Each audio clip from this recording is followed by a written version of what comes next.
Okay, everyone, thanks for rejoining this afternoon. Heads up to this group. The first player will be coming, we think, within the next 5 to 10 minutes, and that'll be Claude Giroux. So Claude Giroux will be our first player, and we think that's going to be in the next 5 to 10 minutes, but we'll give a heads up if that time frame changes.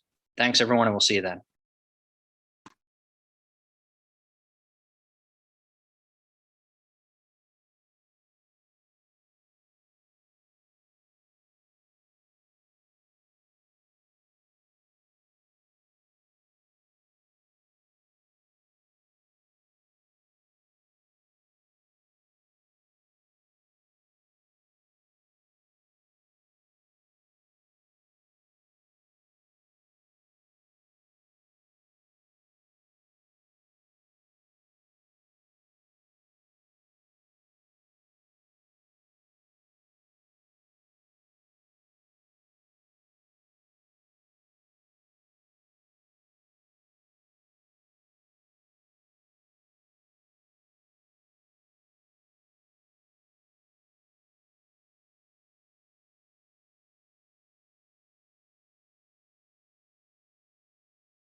Hey everyone, we are joined by Flyers forward Claude Giroux. As a reminder, please use the raise hand function at the bottom of your screen if you wish to ask Claude a question.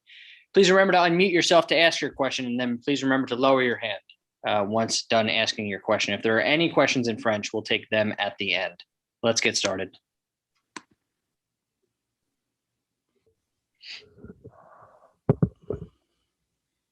Questions for Claude?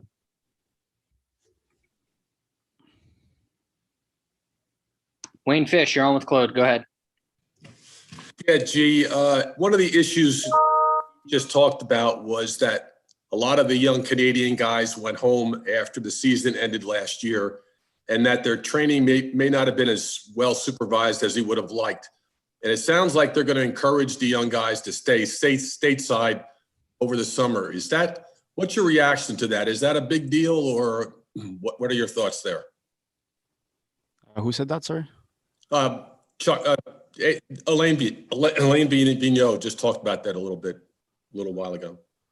I mean, it was definitely difficult to find ways to get on the ice or to work out. I think it's kind of your job to prepare yourself as a player to compete at the best level you can, and it was very difficult, but you just have to find a way. Jordan Hall, you're on with Claude. Go ahead. Hey, Claude. To that point, do you feel like there was a lack of preparation on some part of the roster? Or do you feel like guys came in like they weren't prepared? Did you notice that at the beginning, or is that something that maybe became more noticeable as the season kind of went awry? I mean, it's a tough question, to be honest, because no one's ever played a schedule like we had this year. Nobody's been put in this position. So to prepare yourself to play your best, you had to kind of improvise at some point during the season, and you had to kind of learn as you go. So not an excuse, obviously, but just saying it was a unique situation this year. Sam Carchidi, you're on with Claude. Go ahead. Yeah, G. The defense this year, I'm talking about the entire team defense, obviously missed Matt Niskanen, but are you surprised that it missed him as much as it did? You went from, I think, 7th in the league to last in the league in goals allowed. Yeah, I think Niski play a lot of position, a lot of situation, power play, PK, play against the top lines on the other teams. He had a big role for us. So I feel as a team we weren't able to, we didn't react the right way. We didn't answer the right way. So it's very frustrating being here right now and talking about this, but next year we need to figure it out sooner. Sam, did you have a follow-up?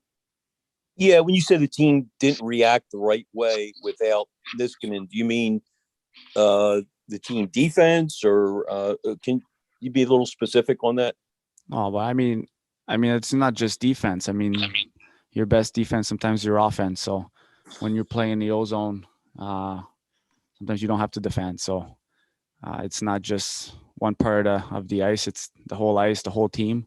And there's 5 guys out there on the ice, so we need to do a better job of supporting each other. Charlie O'Connor, you're on with Claude. Go ahead. Hey, Claude. Kind of as a follow-up to that question. This is the second time in the last 3 years where you guys finished near the bottom of the league in terms of goals against per game. Is there something, maybe an issue with the team mentality in terms of commitment to defense that popped up, that year, I guess 3 years ago in 2018, 2019, and then kind of recurred this year? Or do you think those were two totally separate issues, those 2 seasons? I do think they're very different. I mean, just we have a different team. Don't play the same way. I think our PK this year obviously wasn't great. Lost a lot of momentum out of the PK, and we just need to answer better. I mean, but saying that, like even the power play, we didn't get the goals at times during the season, earlier on in the season, that we wanted to get a big goal to kind of get the lead, or so. I mean, there's a lot of things we need to work on and to touch here. Jamie Apodi, you're on with Claude. Go ahead. Jamie, you on with us? Yep. Yeah, can you hear me? Yep, you're good. Go ahead. Claude, AV talked about COVID and the struggles with COVID as a part reason to why you guys had such a rough season. Mostly the fact that you guys didn't get to practice at all. Would you agree with that? I mean, but weren't the other teams dealing with much of the same challenges? Yeah, of course. The other team, it's fair for everybody. We're all in the same on the same boat, every team, and I think when you're maybe a younger team, practice are more important sometimes, and we weren't, like, literally the last 2 months we maybe had one practice. So but like I said, it was a unique situation. We weren't able to figure it out as a team, and that's why there's a lot of frustration out here. Anthony Sanfilippo, you're on with Claude. Go ahead. Yeah, Claude, just to follow up on that question briefly, do you feel that maybe the today's generation of player is a little bit different, as it needs more of a hands-on kind of situation, like a practice to resolve maybe issues, whereas your generation or older generations might be able to just look at it on video and say, okay, we know how to fix that? That's definitely a good question. I mean, you might be right, but who really knows? And I think it's because we've had some times that we touch up on video and we go out there and get the job done the right way, and sometimes we didn't. So I think obviously sometimes it's better to go through it on the ice than video or on the board. So yeah, it's a good question. Anthony, did you have a follow-up? No, I'm good. Thank you. Ariel Melendez, you're on with Claude. Go ahead. Hey, Claude, kind of going back to the frustration level you mentioned a little while ago, kind of the prevailing words or thoughts this season have been about frustration, the compete level, kind of being easy to play against. We've kind of heard similar words before this season, but with the circumstances you had this year, do you think that played more of a role into it, or why do you think those words kind of seem to get repeated year after year? Well, I think we're talking about this year. I think we weren't happy with the way we were playing, and I feel like when one bad thing happened on the ice, a second one would follow, and then a third one. So when that happens, frustration happens, and sometimes you get off your game, and it's good to stay calm sometimes. So frustration was a big part of our game this year. Jamie Apodi, you're on with Claude. Go ahead. Claude, can you talk about the general frustration in the fact that you guys have been so on and off again? I think the past decade, you've made the playoffs every other year. You just can't seem to put one together. And for you, being the leader of this team, just how frustrating is that overall?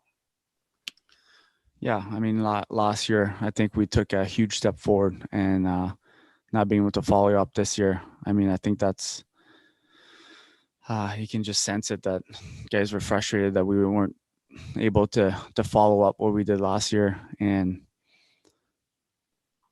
I mean, I don't have all the answers, but I know that a lot of guys are not happy with this season, and we're going to come out strong next year.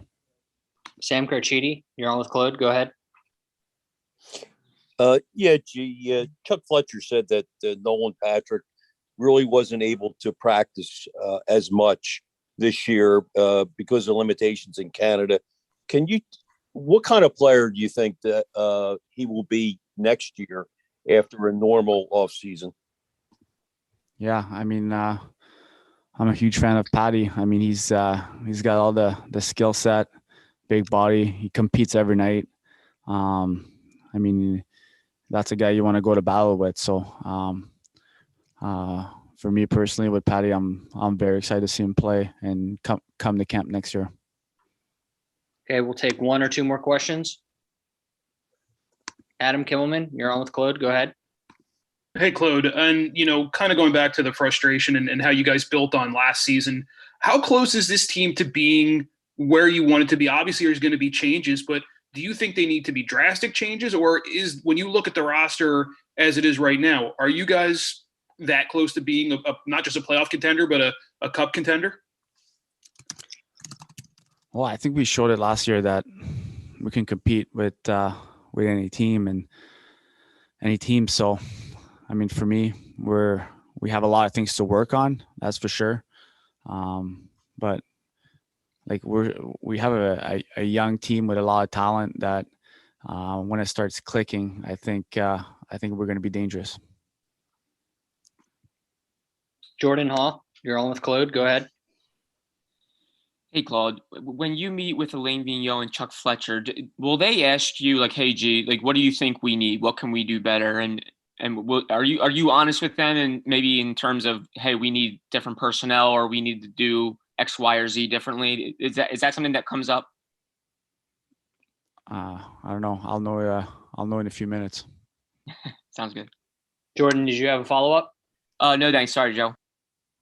Okay, last question before we switch to any questions in French. Sam Carchidi, you're on with Claude. Go ahead. Sam, you on? Sam, remember to unmute. I'm there. Can you hear me? Yep, you're good. Okay.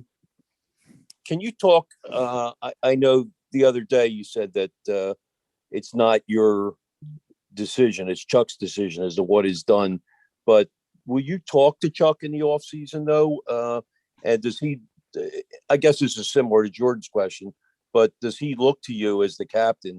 And, like last year, maybe from last year, does he look to you for input into what this team needs? Yeah, we definitely talk about pretty much everything. Say my opinions. I try to be honest in what I think can make this team better. And I mean, I want to win. I'm pretty pissed off of the position we're in right now. So we're going to talk about it, see what he has to say. I'll say a few things, and we'll see. Sam, did you have follow-up? Do you want to divulge what you think this team needs? You said you'll be honest with him. Can you divulge now what you think this team needs? I mean, that's going to stay between me and Chuck, I think. Okay, we'll take one or two questions in French. Luc Gelinas, are you on? Yes, thank you. I have just one question for Claude. Claude, à partir du mois de novembre l'an passé, vous avez été vraiment un des meilleurs clubs de la Ligue. Et tantôt, Alain a dit qu'il y avait le feeling d'avoir laissé tomber Chuck Fletcher, les joueurs et les partisans. Toi, comme capitaine, peux-tu me dire c'est quoi le sentiment qui vous habite, les joueurs, aujourd'hui, en faisant le bilan de cette saison-là? On est frustrés, c'est sûr. Je pense que, comme tu dis, l'an passé, on était une équipe qui était dure à jouer contre. Puis cette année, c'était pas le cas. So, on est frustré avec la position qu'on est comme c'est là. On a beaucoup de choses à travailler pour s'améliorer. Puis on va travailler ensemble pour faire ça. Merci Claude, bon été. Merci Luc. We'll take one more question in French. Frédéric Projan, are you on? Yes, I'm here. Claude, quelle évaluation tu peux faire de ta saison à toi? Comment tu évalues ce qui s'est passé pour toi cette année? Il y a des moments avant la saison que je jouais bien. Peut-être que je n'étais pas aussi constant que je voulais être. Je pense que c'est pas juste moi, c'est en équipe, on n'était pas constant. On était capable de gagner des gros matchs contre les bonnes équipes. Puis après ça, on était pas capable de suivre avec une deuxième. So, je pense que si on arrêtait un petit peu plus constant, on serait mis dans une position de pouvoir faire une push pour les séries. Okay, thanks, Claude. Thanks, guys. Okay, everyone, please stay on this line while we bring in our next player.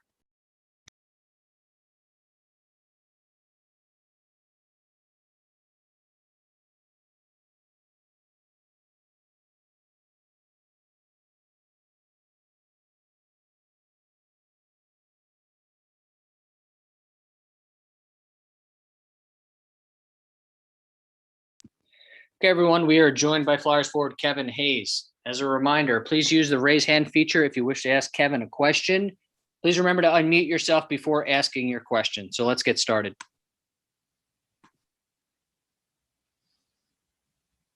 Questions for Kevin?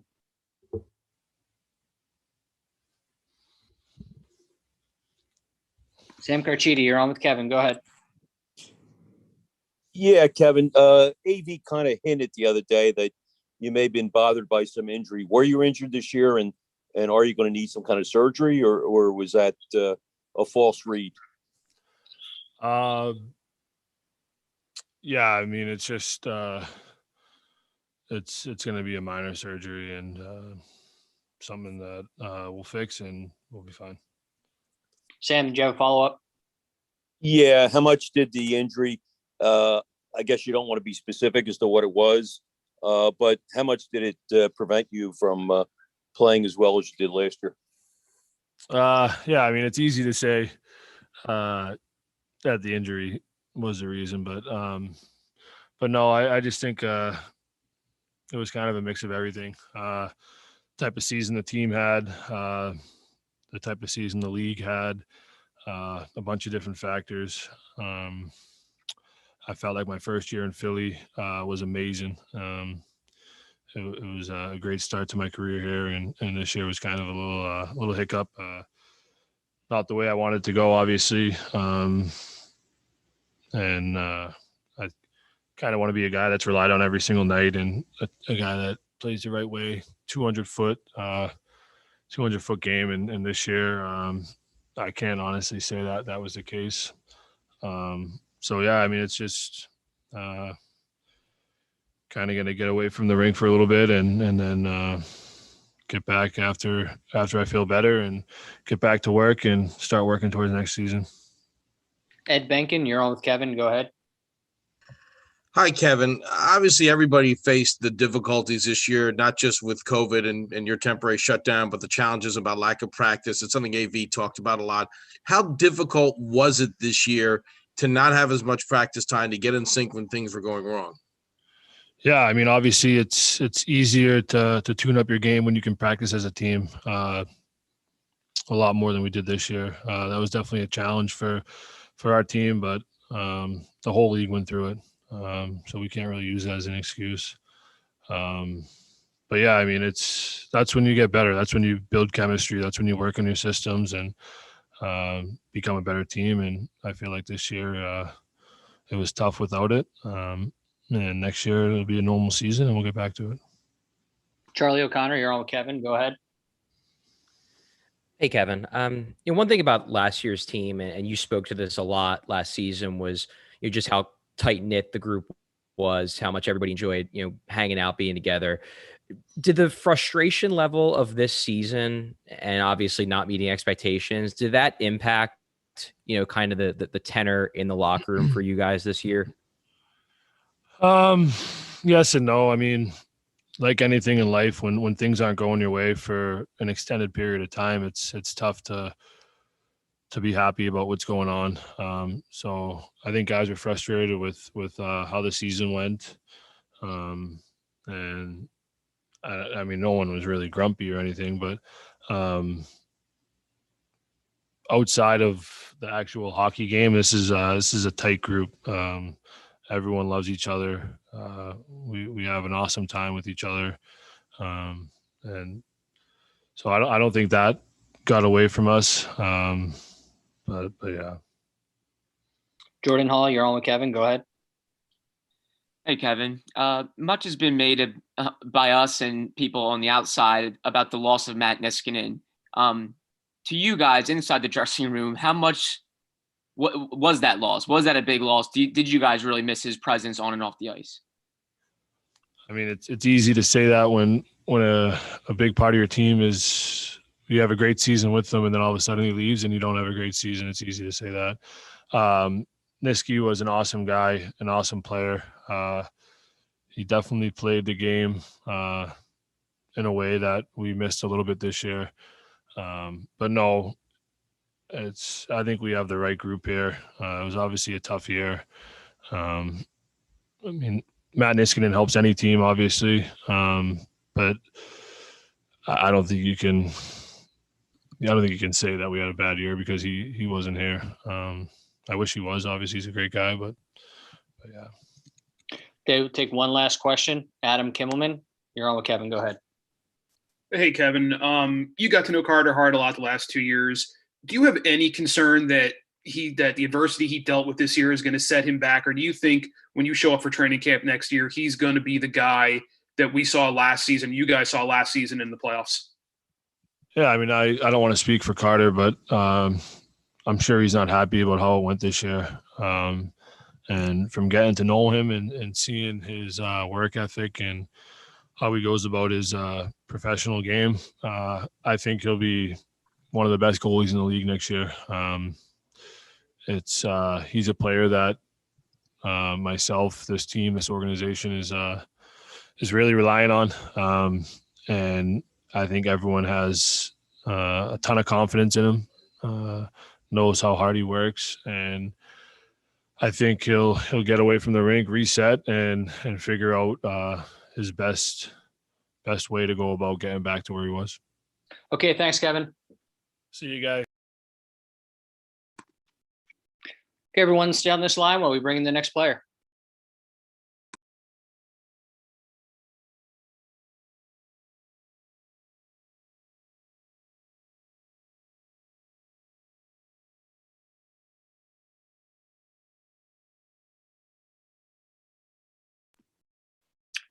Okay, everyone, we are joined by Flyers forward James Van Riemsdyk. We'll wait till the camera comes back on before taking questions. But for now, please use the raise hand function if you wish to ask James a question. And remember to unmute yourself to ask the question. So hang on, it'll be a little while longer.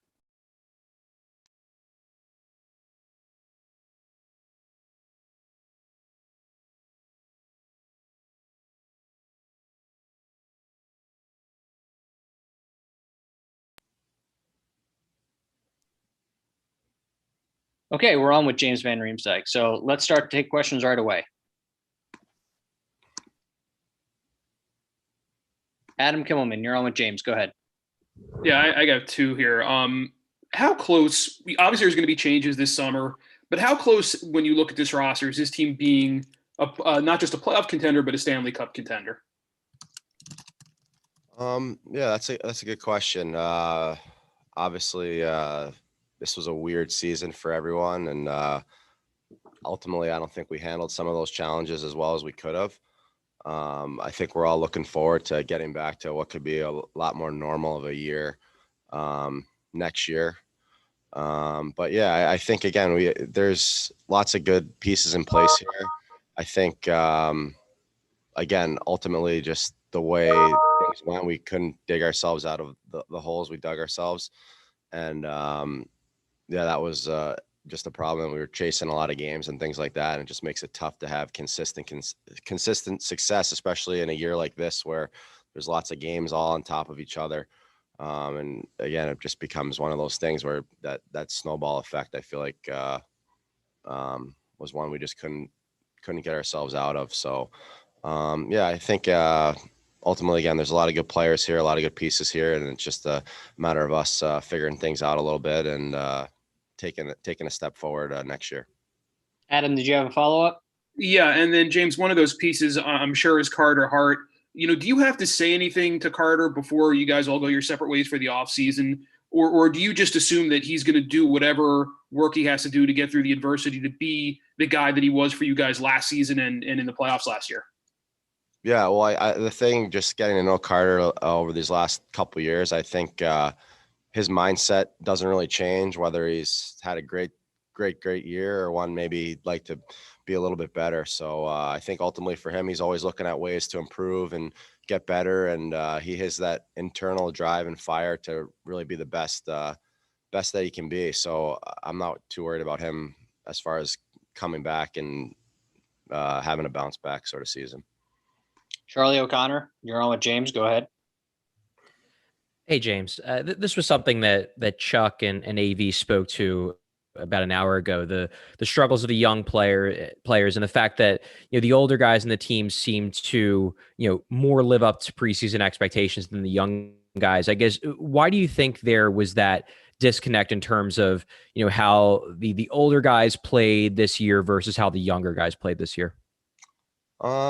I don't know. I mean, again, obviously there's just the growth factor that you kind of get with experience and things like that. And sometimes, again, this is a really hard league to be successful in as a team and individually. So sometimes it humbles you a little bit. And again, if you have that fire inside you to try to figure things out and work on things to get better, you always end up in a good spot. But yeah, that's part of kind of growing as a player and as a team. You go through these different kind of bouts of adversity and things like that. And now you got to respond the right way. And I mean, ultimately, again, we didn't live up to expectations this year as a team. And when that happens, obviously, you kind of leave with a little bit of a bitter taste in your mouth. So that should be good fuel for guys going into the summer, knowing that there's a lot of work to be done and a lot of time now that you can use to your advantage to get better and make sure you're coming back a different player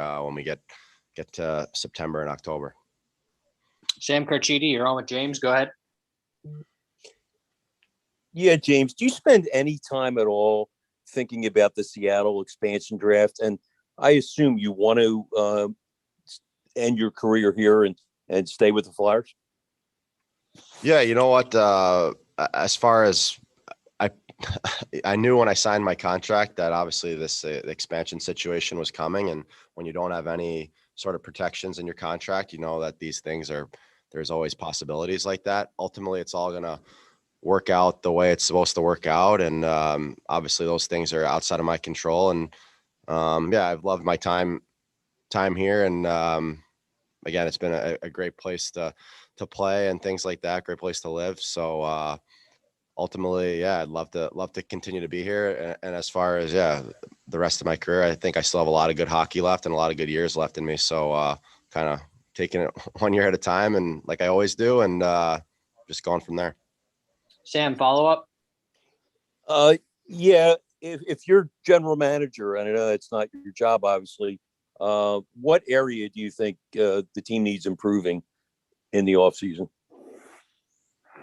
Yeah, you know what? I'm sure between management and the coaching staff, they're going to have all these meetings over the course of the next. I'm sure they've already started having some of them, to be honest, but probably have them over the course of these next couple of days to come up with a plan of attack to improve our team for next year. As far as specifically what that could look like, I don't know. I don't want to get too much into things like that. Ultimately, I know we could have played a lot better this year, and I think there's a lot of good pieces here. And again, obviously with the results that we had and the struggles that we had, we're not quite there to where we need to be. So I'm sure, yeah, they'll address the things they need to address. We'll do one last question. Jordan Hall, you're on with James. Go ahead. Hey, James. Just curious, how is the relationship with the assistant coaches? I know you probably deal with Michelle Terrien more because you're a forward and you're on the power play, but I also know when seasons are a struggle that you're working with them a lot to try to correct things. But just overall in year two, how was the relationship with those guys? Yeah, those guys were great. They're obviously very professional about what they do and have a ton of experience in the league. So they're definitely great resources for us here. So yeah, I would say I've had good relationships with all those guys. So again, they work really hard at what they do. They put a lot of time in, and yeah, I have great relationships with those guys. Okay, thanks, James. Okay, everyone, stay on this line while we bring in our next player.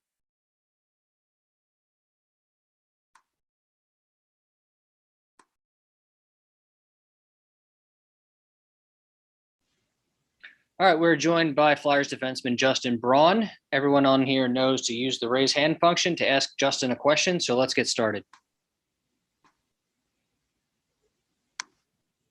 Sam Carchidi, you're on with Justin. Go ahead. Yeah, Justin. Can you walk us through the injury yesterday, first of all, and I guess they said last night it was a broken leg. Which leg is it, and how long are you going to be out for? It was broken foot. Yeah, it's Broken just foot. I'm sorry. yeah, the leg's still intact, but yeah, just shot from the point. Put my foot square to it and hit it pretty good. So yeah, I don't know. It should be pretty standard. Broken bone, 6 or 4 weeks, and should be fine. So nothing too crazy about it. Follow up, Sam. Yeah. Well, which before I ask the next one, which foot was it? I'm sorry. Left. Okay. And the next question is, are you surprised this team missed Matt Niskanen so much? And do you look at that as maybe a breakdown of a lot of areas, not just the defenseman? Yeah, I think he left a very big hole in the back end. I think some guys we had a pretty good setup with roles and what guys were doing last year, and the stability back there. And losing a guy like that, you lose that steadiness night in, night out, who your partner is going to be. We were bouncing around a lot trying to find chemistry, but again, that's on the remaining guys to step up and fill that hole, and we just didn't do it. So you end up in that situation where you are switching partners a lot because you're not playing well enough with the guy you have, or just not having that chemistry. So it's just on the guys left. It's you got to step up when guys go down or leave or get traded. It's just the way it works. Brandon Summerman, you're on with Justin. Go ahead. Hey, Justin. You talked about a couple weeks ago, I think it was, about having the steady presence back there, and you being one of the veterans on the team, that you say some of the young guys struggle, and it's that ability to not just hold struggle, but you say you deal with it also, about having to deal with it and how to not hold it off, but learn to adapt to it. The front office just made it very clear that they didn't feel like some of the young players, except Joel, had a very good season. What's one piece of advice that you can give to those guys that they can work on during the off season to make sure that they come ready and prepared for next season? I honestly would tell them just, you gotta, put the work in this summer, but it's one of those things you gotta kind of, think about it for a while, but then put it aside and kind of not turn this into work. You got to enjoy it. You got to have fun. And that's when you're going to have the best success, is when you're showing up to the rink and enjoying it like you were with a kid. It's when it gets stressful and you losing sleep at night, and you kind of got to go back to that younger mindset to enjoy your summer training, get out there, work on things, but not make it work. Sam Carchidi, you're on with Justin. Go ahead. Sam, you with us? Yeah, I'm sorry. I left my hand up. My bad. That's okay. We'll take one more question. Jordan Hall, you're on with Justin. Go ahead. Hi, Justin. Elaine Vigneault mentioned, a lot of younger players and everyone on the team facing adversity right now and this off season. Can you recall when you were maybe a younger player facing some adversity and it really driving you into an off season to have a better year next year? Yeah, I had a few of those. Had some pretty long meetings with Doug a couple times, and you just kind of gotta reset and take what they tell you and really work on it. These guys have been, all these GMs, coaches have been around forever, and they have a pretty good feel of what your game is. And the advice you're going to get in these exit meetings and from assistant coaches and everything, that take that to heart, and don't forget it after 2 weeks and start working on something else. It's those little details that are going to make the biggest difference going into next year. Okay, thanks, Justin. Thank you. Everyone stay on this line. We'll bring in our next player.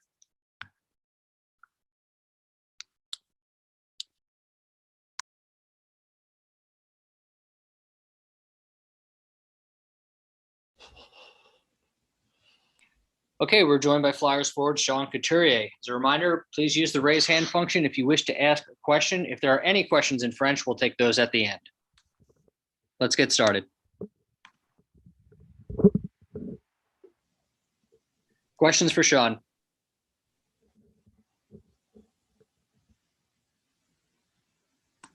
Charlie O'Connor, you're on with Sean. Go ahead. Hey, Sean. About an hour ago in AV's press conference, he said that, for you in particular, he thought you had a good year, but maybe wasn't at the same level as your play last year. I guess, would you agree with that assessment? And if so, what do you think contributed to that? Yeah, I think so. I think it's a fair statement. Obviously, last year was a really good year for me personally. This year, it was okay.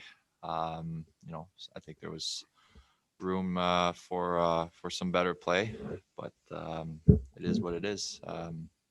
Just gotta be better. Rob Parent, you're on with Sean. Go ahead. Yeah, Sean, one thing that AV talked about quite a bit and Chuck a little bit was how the team did or did not handle the pandemic well and the reactions of the pandemic. Do you agree with that? And if so, why do you think the Flyers had such a problem with scheduling and so forth and just preparing as opposed to all the other teams in the league? I'm not sure. It's can be one of many things that we didn't handle the right way this year, or we didn't do it the right way. But it's tough to pinpoint one thing in particular. Obviously, if you look at the way we played after COVID, we didn't seem to be the same team, and obviously I think we might not have handled it the best way possible. But again, it is what it is. Adam Kimmelman, you're on with Sean. Go ahead. Yeah. Hi, Sean. Kind of going back to what Charlie said about your season, how much of any sort of down click you might have had do you chalk up to the injuries that you had, and how are you feeling physically now after 56 games? Yeah, it was a grind. I only played 45, I think. And it was a grind, especially when I missed that game there in the island and I came back. It took me probably 7 to 10 days to kind of get my legs going again, and wasn't feeling as good as before that injury. But yeah, it was tough to recover from any sort of little injuries. So it was a grind, but like I said, every game, every team's went through that schedule. Might have been a little tougher because the COVID hit us, but we needed to be better, and we weren't good enough. Wayne Fish, you're on with Sean. Go ahead. Sean, 2 years ago, special teams seemed to be trending in the right direction, and then this year took a step back. Can you see anything there that caused that, or just part of the whole problem here with like the pandemic and so forth? Well, I think we lost some key guys, depth players last off season. Guys with experience that were good penalty killers. You got guys like Thompson and Pitlick and even Grant that we those guys that we brought in that were experienced and knew their role and were good at it. This year we had kind of new guys kind of filling in some roles, and yeah, those are tough players to replace, especially when they're established for so many years in the league. It's an opportunity for some younger guys or some new guys to fill in roles, but those are three guys that you just don't place them with one guy, or you need a few guys to step up. And yeah, it was tough losing those guys, I think. We'll take one or two more questions before switching to any questions in French. Charlie O'Connor, you're on with Sean. Go ahead. Hey, Sean. At the end of next season, your contract is up. I was curious, kind of where you're at mentally in terms of that, and if you're still operating the assumption that you expect to be in Philadelphia long term, or if you're kind of going to use this season as sort of a wait and see approach on that front. We'll see. I mean, I obviously love it here in Philly. It's a great city. The organization's been awesome to me since I've gotten here. So obviously, I'd love to stay, but it's part of the game, part of the business, and we'll see what happens. I still have another year to play, so yeah, we'll see. Last question before switching to French. Jordan Hall, you're on with Sean. Go ahead. Hey, Sean. Alain Vigneault mentioned some of the younger Canadian players having limitations during the off-season for off-season training because of the pandemic. I know everyone lives in different areas, but just wondering from your standpoint, did you have any limitations? And if you did, how did you get around that? How did you find ways to work out and keep yourself ready? Yeah, there was limitations. I had to, rent the ice by myself, 2-3 times a week. So it wasn't easy. It was tough to kind of motivate myself to do it, but yeah, found a way. And I have a gym at home. So, there's no excuse for me. I felt good and I felt in pretty great shape, actually. No distractions from outside the world. All I had to do was pretty much train and recover. That's, you couldn't really do much else. So I felt pretty good coming into last season. Okay, we'll take one question in French. Francois LeBlanc, are you on? Yes, I'm on. Allô? Oui. Yes, go ahead. You're on with Sean. Sean, dis-moi, qu'est-ce qui a fait la différence entre le temps que vous avez été bon l'année passée et cette année? Qu'est-ce qui a fait que vous êtes écroulé? Puis qu'est-ce qui manque à cette équipe-là pour retrouver le chemin du succès?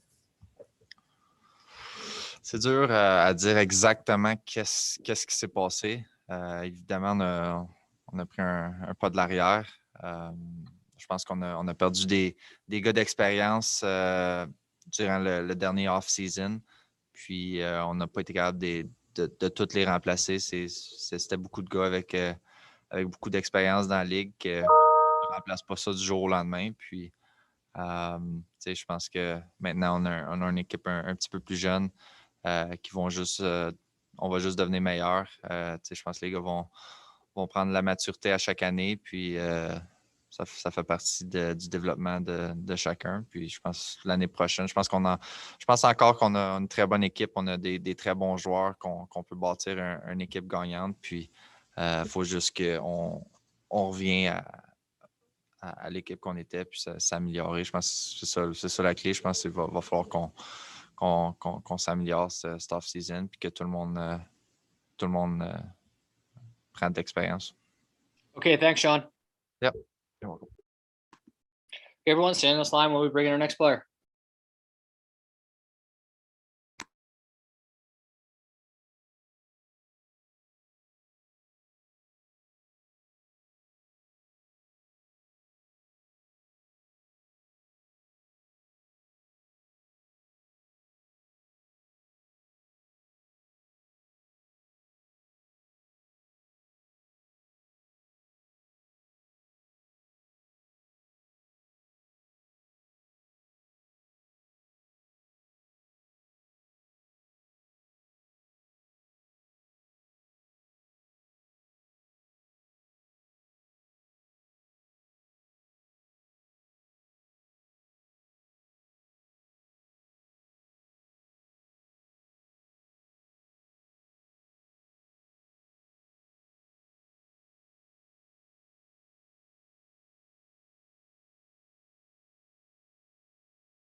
Hey everyone, we are joined by Flyers defenseman Ivan Provorov.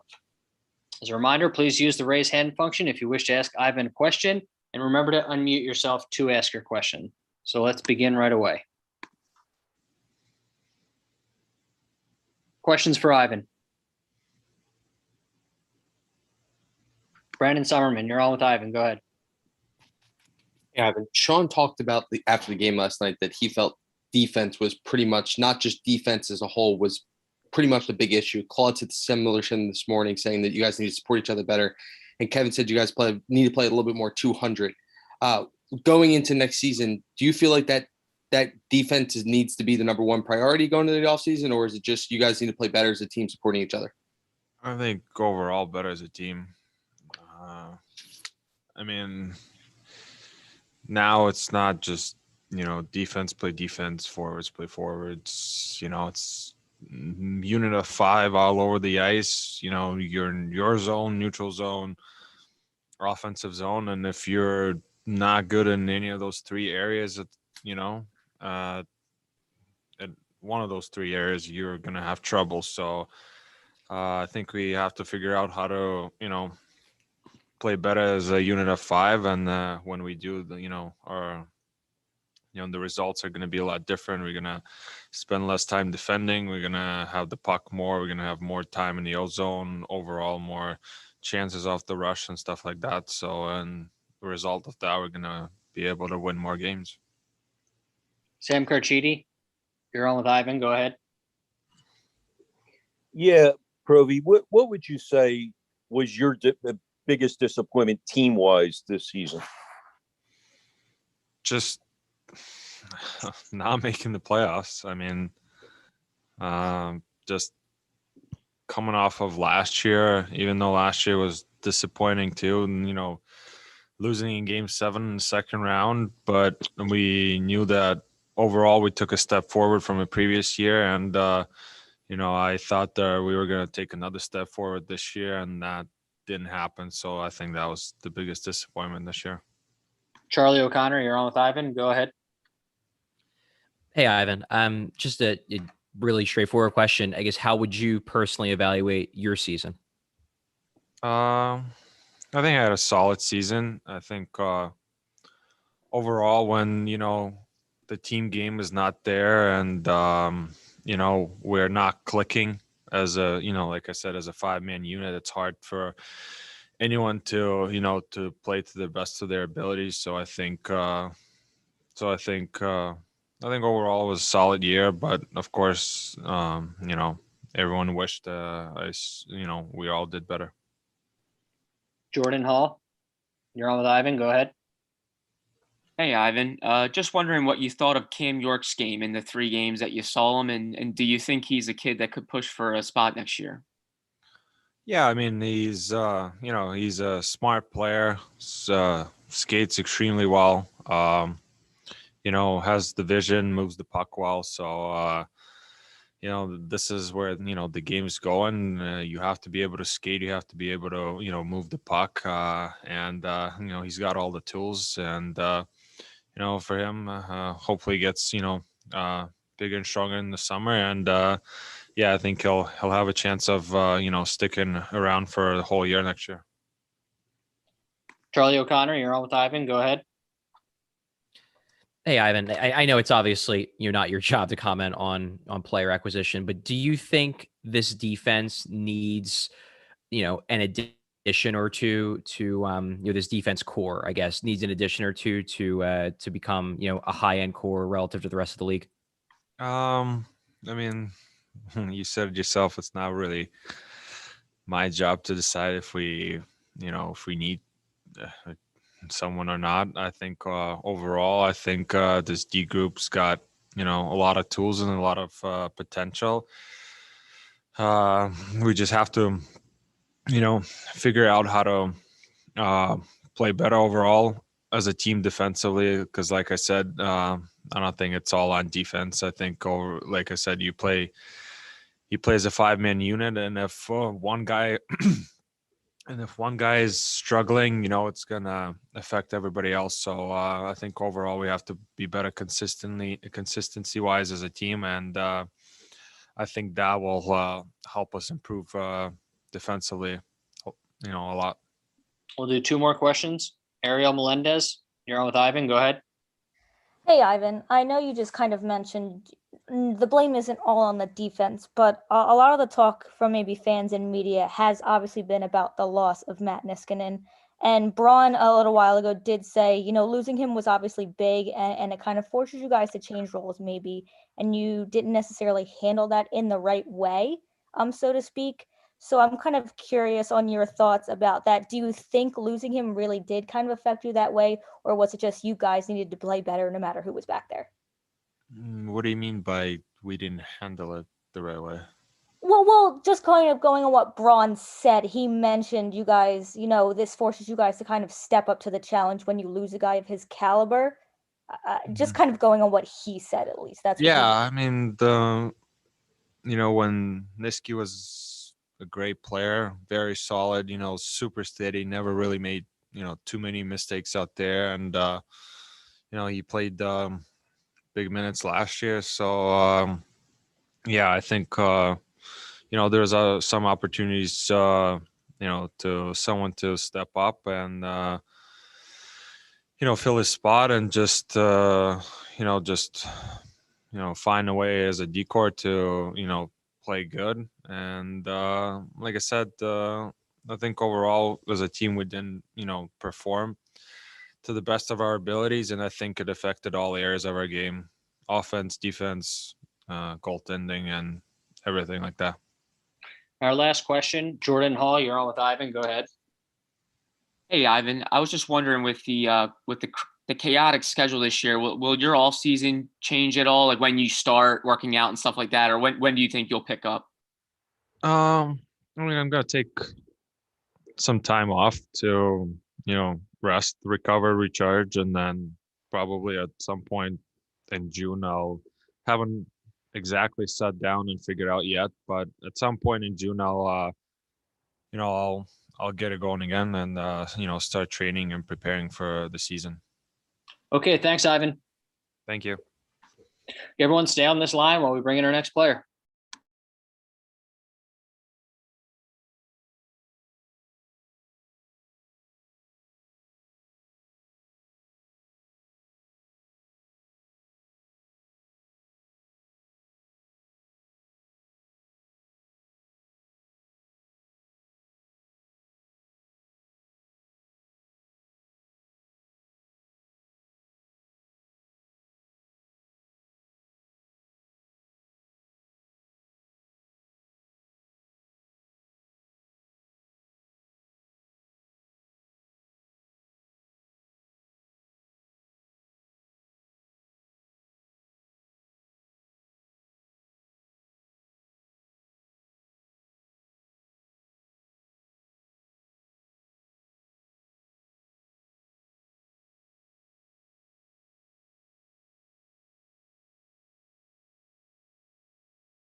Okay, everyone, we are joined by Flyers defenseman Samuel Moran. If you have any questions for Samuel, please use the raise hand function, and please remember to unmute yourself when called upon. So let's get started.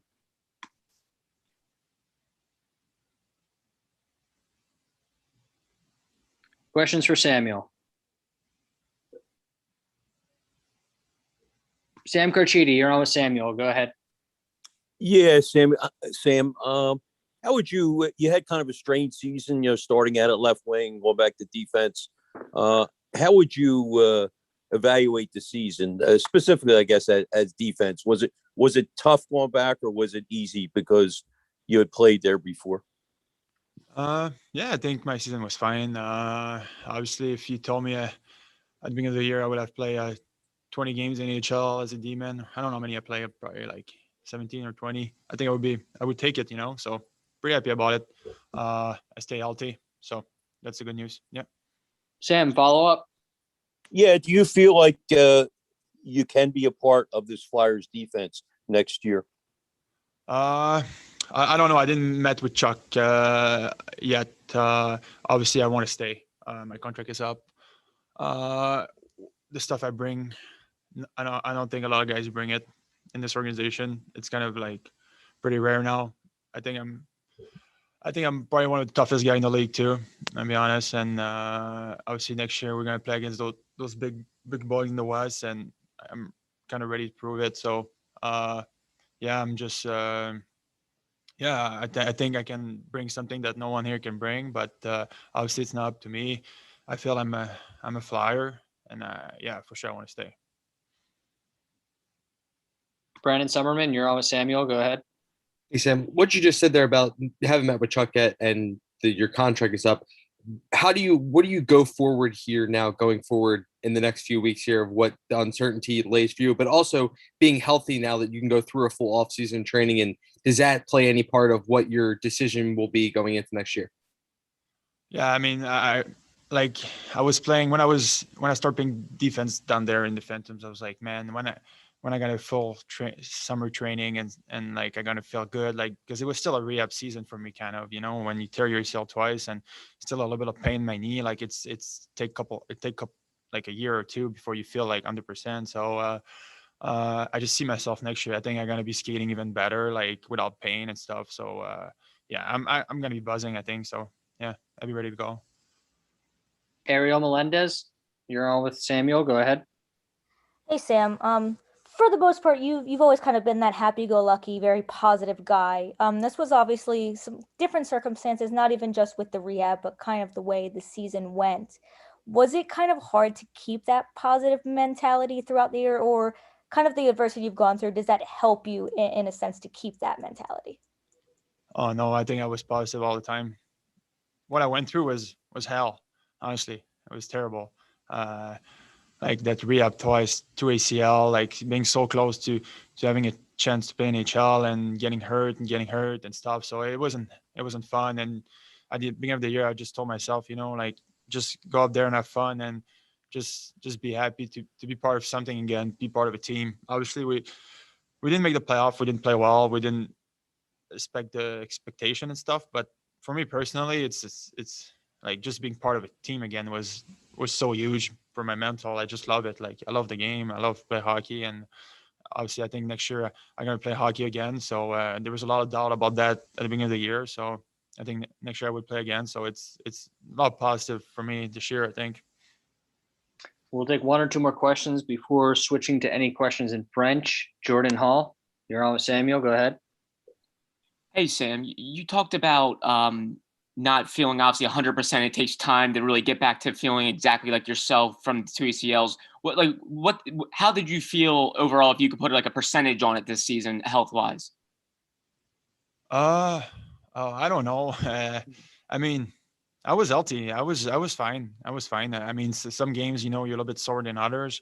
But I was still, all my body was there. I was ready to go. I don't want to put a percentage on it. I really don't know, honestly. I think I think there was still a little bit of pain. So, but at the end of the day, it's nothing I can manage. And that I think after summer training and stuff, that's all gonna be gone, and I'm gonna be strong. And like I said, I think I'm gonna be buzzing.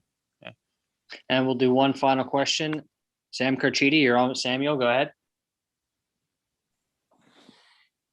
Yeah, Sam, you said that you think you can supply the physicality next year, and you talked about the West teams.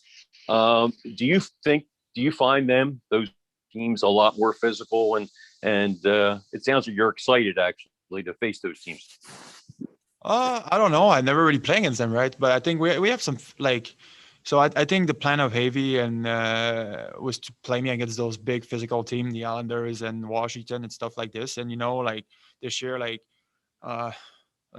obviously when Ross earned those 2 first shift, he was running around and hitting those guys pretty hard, and I stepped up and we got a pretty good fight, and it was all gone. And now the guys can play hockey. It's still part of the game, and I think I'm the only one here that can bring it, and I'm really good at it. And obviously, there's I think I know guys here appreciate it, because I don't think we have a lot of guys to answer for it. You saw what happened with New York and Washington, so it's still part of the game, and I just embrace that role, and I'm ready to do it.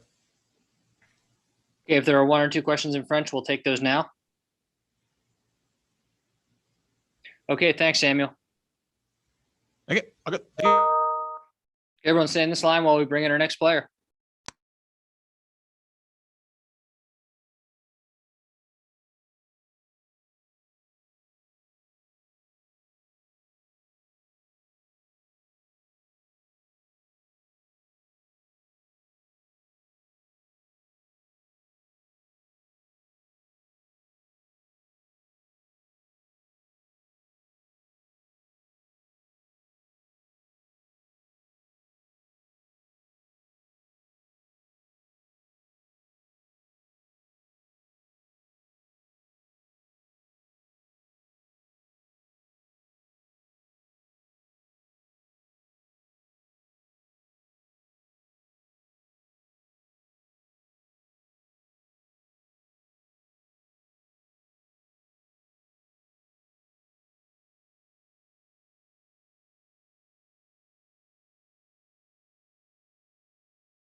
Okay, everyone, we are joined by Flyers forward Nicholas Aube-Kubel.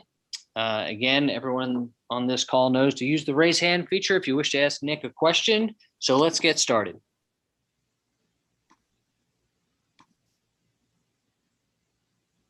Questions for Nick. Ariel Melendez, you're on with Nick. Go ahead. Hey, Nick. Your role on the team, correct me if I'm wrong, is to kind of be one of those energy grit guys. You kind of bring that when you come on the ice. How do you tiptoe that line between, kind of being that physical presence and kind of staying away from a lot of the penalties that you ended up taking this season? Yeah, it's a thing I have to work on. I think it's mentally.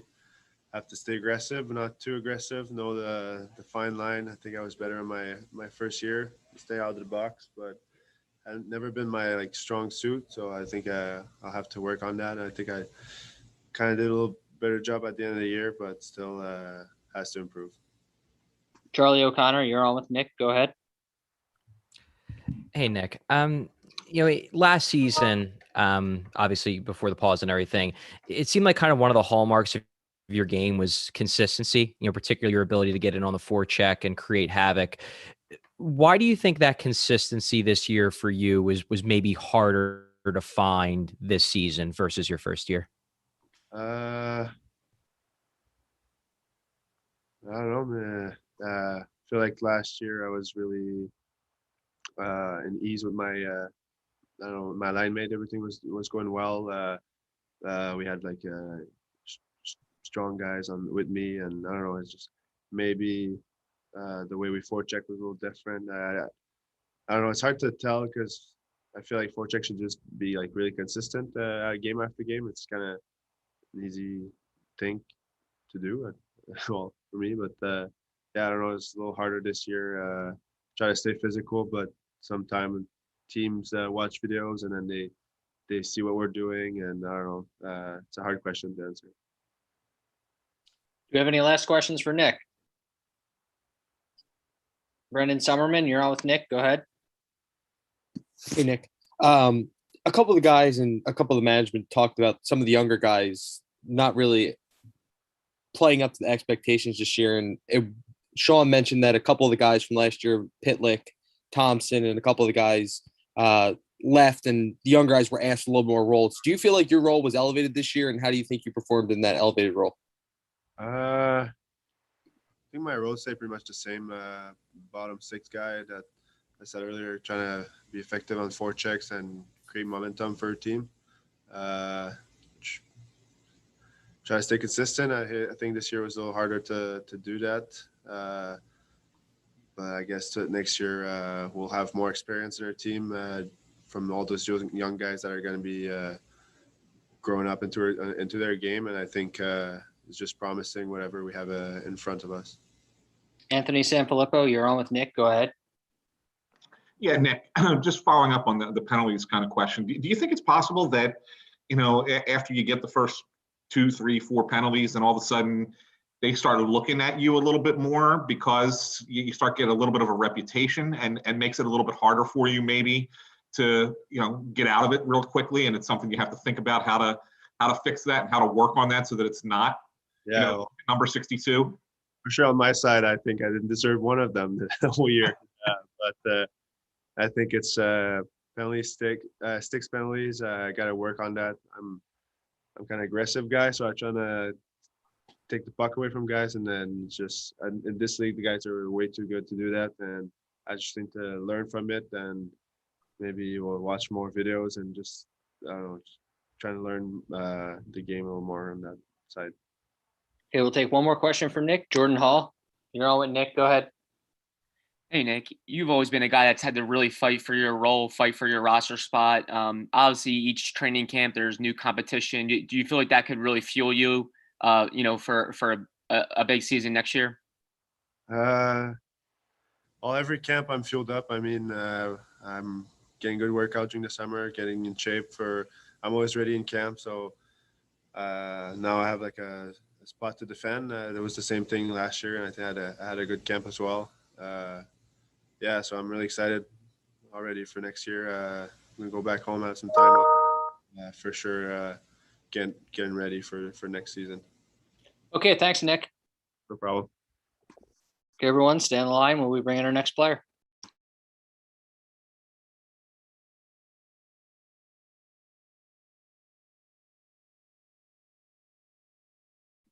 Okay, everyone, we are joined by Flyers forward Travis Konechny. As a reminder, please use the raise hand feature if you wish to ask Travis a question, and remember to unmute yourself to ask the question. Let's get started.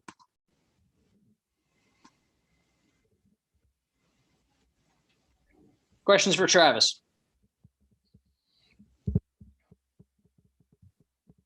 Ariel Melendez, you're on with Travis. Go ahead. Hey, Travis. A lot of the talk, not even just today, but this season has kind of been on, sometimes the compete level isn't there. You guys can be an easy team to play against. Do you kind of have any thoughts or maybe theories as to why that's maybe been kind of a prevailing thought, not even just this season, but kind of seasons prior? No, I mean, I wouldn't necessarily say it's the compete level. I think the compete's always there. I know our group cares. It's just a matter of paying attention to detail and not having breakdowns throughout a 60-minute game. I think that was kind of more what we fell into. I never really had an issue with anybody not trying or showing an effort to help the team win. It was more just being focused and making sure that little mistakes aren't going to happen, and guys are going to be able to go back and reflect on that stuff and hopefully learn from that. Charlie O'Connor, you're on with Travis. Go ahead. Hey, Travis. Last season, when the season was paused, you were pacing to around a 30-goal season. This year, you scored 11 and 50, which is about 18 over 82 games. I guess, what would you attribute kind of the drop-off in goal scoring for you this year? What do you think caused that? I mean, I wish I could tell you I would have fixed it. I'm not too sure. I mean, I don't know. I think this season was weird in general, and if you had any sort of issues in your game, it was hard to work on certain things and get back to where you need to be because there was no practice time to reset and maybe get your confidence back. But I mean, other than that, maybe I wasn't shooting the puck as much as I was last year, trying to do too much. Maybe just get back to simplifying my game. But I mean, I'm gonna have some time to reflect on that and hopefully figure it out over the off season. Brandon Summerman, you're on with Travis. Go ahead.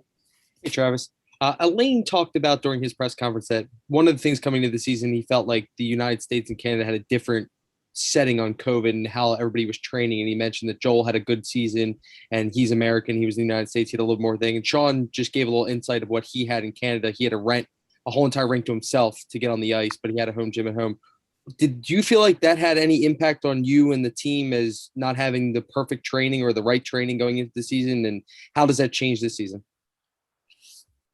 I mean, it's easy to look back now and make excuses. I mean, other teams have the same amount of people from different countries and they made it work. So I'm not gonna, say that the fault is all training. I know it was difficult, for me, I was, working out of my garage for as long as I could until I was allowed to get back into my regular gym and trying to find ice. Yeah, it was difficult, but, it was just, everyone went through it. Every team went through it.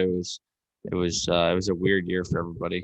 But hopefully we can figure it out next year, and everyone's training situations are better this year. And, if they're not, they can figure out a way to improve it. And we'll start with that. Jordan Hall, you're on with Travis. Go ahead. Hey, Travis. On a personal side, if I can, I believe you'll have a baby on the way in the off season. I just wonder when the baby's due and how exciting is that for you guys? Yeah, it's very exciting. Babies due late August, so That's something exciting for me. I got a lot to look forward to, in the summer months here. So I'm going to be back down here sometime in July, getting ready to have a baby. So yeah, we're both really excited for it. Can't wait. Do we have any other questions for Travis? Okay, thanks, Travis. Thank you. Okay, everyone stay on this line while we bring in our next player.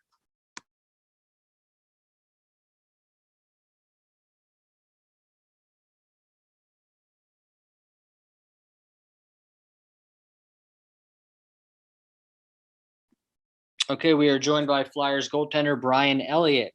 Everyone on the call knows to use the raise hand function, so let's get started with questions right away. Questions for Brian?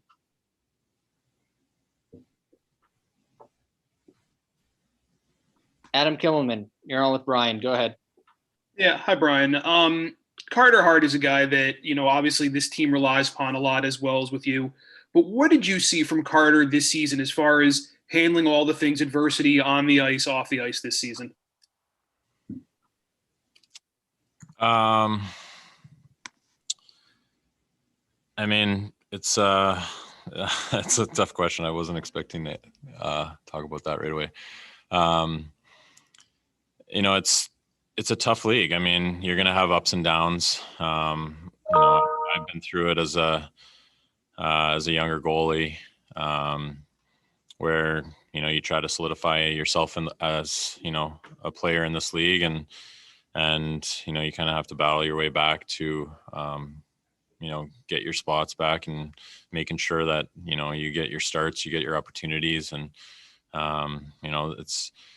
it's something that I think everybody has to go through. I think we talked about it, in the past, where, you can't really, talk anybody through some of the situations that you go through as an NHL goalie. I think you really have to experience things, and you have to, dig yourself out of holes yourself. And, you try to take advice from, whoever you trust, and goalie coaches, and trust in yourself. And I think, you have to, obviously I can't speak for him, but, there's lots of good things this year from him, and, from everybody. And then there's stuff that you want to clean up as well. So, it's about, learning from the bad stuff, and the tough experiences, and trying to get it better. That's what we always talk about, is day by day, and trying to treat each day like it's new, not take any baggage into the next game, into the next practice. And that just comes with more and more experience. And it's goaltending is, in hockey, is one of the toughest positions in sports. And the mental side of it is so huge, to be able to have a bad start or a bad break, and get yourself back to square one. And I think those experiences can only help you if you handle them the right way. Charlie O'Connor, you're on with Brian. Go ahead. Hey, Brian. Heading into March, your personal numbers were really strong. Obviously, March didn't go as well, but I'm curious, how challenging was the sheer number of games that you had to play in March, both because of the schedule and because of Carter struggling, and how much of an impact did that have on you and your performance? I mean, that's the thing. I mean, you say one guy struggling. I mean, it's, as a team, we struggled. And, as a goaltender, you're usually, the product of that, and your numbers will suffer because of it. And that's what you have to realize, that, and you can't put it all on yourself, even if, the outside world wants to. Those numbers are as much team numbers as personal. And, when the team struggles a little bit, you're going to kind of feel that too. And like I said, if you can handle it the right way, and try to come back the next night and forget about those bad experiences, it can work out well. And, for myself, numbers wise, I mean, yeah, like you said, the year started out really good. And, sometimes you're the product of, some bad bounces, some, a little bit sloppy in the defensive zone, and you kind of pay the price numbers wise. But what I really focus on and what I'm really proud of this year is, personally, my record, having, I think 15-9-2, and on a team that's, 2 games over 500. So I take pride in that. Those are the numbers when it comes down to it. Wins is kind of all that really matters as a goalie, and trying to get your team over a hump and into the playoffs. And, that's what I'm proud of. Jordan Hall, you're on with Brian. Go ahead. Hey, Brian. Your last 2 deals have been 1-year deal. Is that difficult at times? Are you ever hoping and searching for maybe a 2-year deal where you can get a little bit more security at this stage of your career? I mean, yeah, obviously, you want to get as many years for as much money as you can, right? I mean, that's what everybody would say. But it doesn't really bother me. I mean, I've kind of fought my whole career and proved it every year. I think it makes you a little bit stronger, actually, knowing that you have to really show yourself, and you can't rest on your laurels from years past. And you have to bring it every night if you want to stay in this league. And that's if that's the cards you're dealt, and you got to play them, and you got to play them for the best of your abilities. Ariel Melendez, you're on with Brian. Go ahead. Hey, Brian, kind of going back to a little bit about what you said in regards to Carter. I don't know if you necessarily meant you can't help him talk his way through it, or if that was just him specifically, but as kind of that veteran goaltender back there, and even with a guy like Alex Lyon as well, who has been honest about his struggles before, is there really anything you can do or you can share maybe about those tough times you went through and kind of, having to prove that, you can go above the adversity? Yeah, that's not my point. Obviously, you can share stuff to help, stories and tricks, or mental, I guess, swing thoughts that helped you get through those tough times. But my point is that sometimes it doesn't matter. You really have to go through those experiences yourself and learn how to handle them your own way. You got to take little pieces from all the mentors and all the coaches that you've had, and try to piece together what makes you tick and what makes you kind of respond in a positive way. So I don't mean it, and it's more of a generalization that you have to, sometimes you got to go through the tough times to get to the greener pastures. We'll take 1 or 2 more questions if there are any. Brendan Summerman, you're on with Brian. Go ahead. Hey, Brian, this is kind of a 2-parter-ish kind of thing. Last season, everybody during the summer you guys went to the summer. You didn't really get to see family a lot. You were more in the bubble, focused on the bubble. You couldn't have family there. My question kind of is how good is it going to be at getting back to normalcy, going through a full off season, spending it with family, doing things you normally used to do, training normally way you would train, and then how quickly will you come to a decision, like you said you are a free agent, on when you want to make the decision, if you want to start re-engaging back here, or if you want to go towards free agency? I don't know, like my setup where I train, it was pretty much the same any other year, and I felt good coming into this year. Really healthy all year long. So I was fortunate that my situation was pretty good personally as far as training goes. And I was with my family. I was away from extended family, but when I got a good little pack, and when you got that, it does make it a little easier when you're kind of squared away and hunkered away from going out and doing your regular things, socially. So,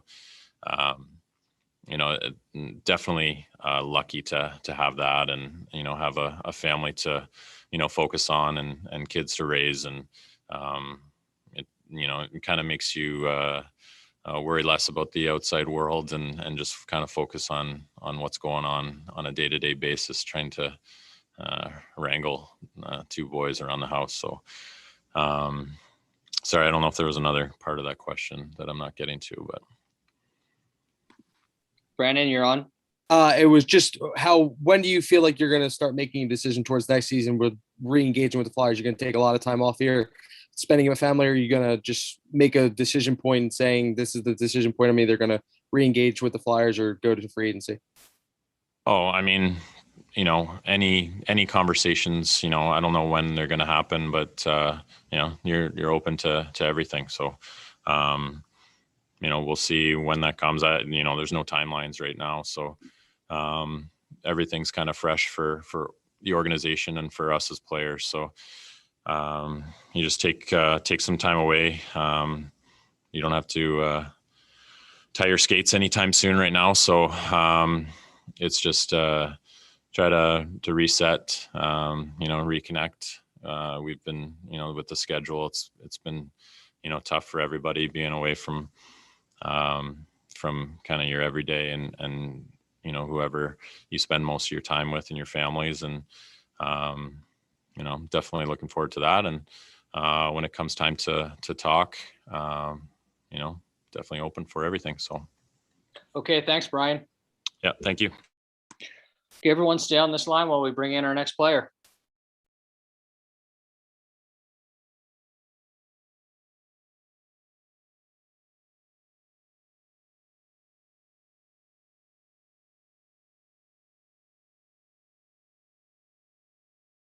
All right, we are joined by Flyers defenseman Robert Haig.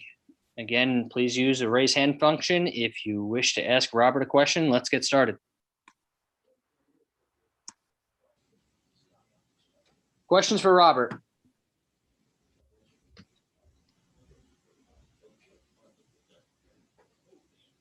Jordan Hall, you're on with Robert. Go ahead. Hey, Robert. Just wondering, how would you evaluate your season this year? Some good parts, some bad parts. It's been up and down. Definitely not happy with it. I mean, it's been kind of a struggle for myself as well with injuries, but you can't really blame it on that. You just have to be better. Like I think most of the guys in this team feels. It's a disappointing season, and I think everybody has to play better. Ariel Melendez, you're on with Robert. Go ahead. Hey, Robert, you just kind of touched on kind of what I was going to ask a little bit, but you did kind of deal with the injuries this season, and there was a little bit of kind of being in and out of the lineup this season. I don't know how much, not really blame you want to put on that, or just was it kind of hard to get into a consistent mentality when you are kind of dealing with those things off the ice? I don't know. I mean, that's stuff you're going to have to go through as a professional athlete, injuries and, yeah, whatever happens. But, of course, I would love to be healthy the whole time and be in the lineup for every single game, but that's not how it happened this year. And, yeah, I'm going to have to play better. That's as simple as that. Sam Carchidi, you're on with Robert. Go ahead. Yeah, Robert, I'm just curious. Do you look at the Seattle expansion draft, and is that something that's on your mind? And do you look at that as an opportunity if you are selected there, or is it something where you'd much rather stay here, or is that weigh on your mind at all? To be honest, I haven't really thought about it. It's, I mean, it's out of my control. So whatever happens, I guess. So we'll take it after the draft and see what happens. Sam, did you have a follow-up? No, I'm good. Thank you. Jordan Hall, you're on with Robert. Go ahead. Hey, Robert, I know you had the shoulder injury. Did you have any other injuries this season that you can disclose?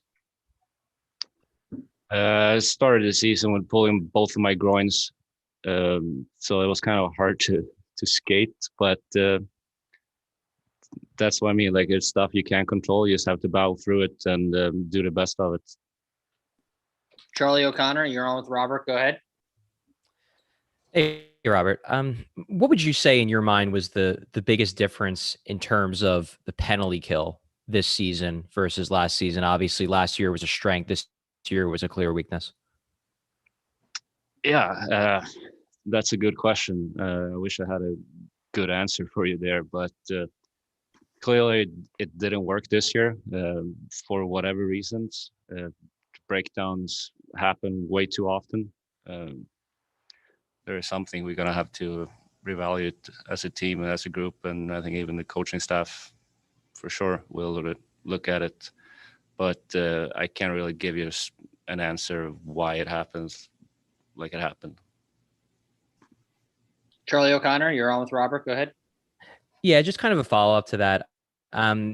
With regards to the tactics and the systems you guys used on the PK, I mean, were they pretty much the same year over year? Were there changes made, especially after you guys got off to a poor start on the PK? Like, I'm just curious, kind of what was going on there. If it was more execution, or if there were X's and O's changes year over year. I think we tried to have it the same as last year, and I think it's more like execution and willingness, honestly, to make the job done. I think you just have to.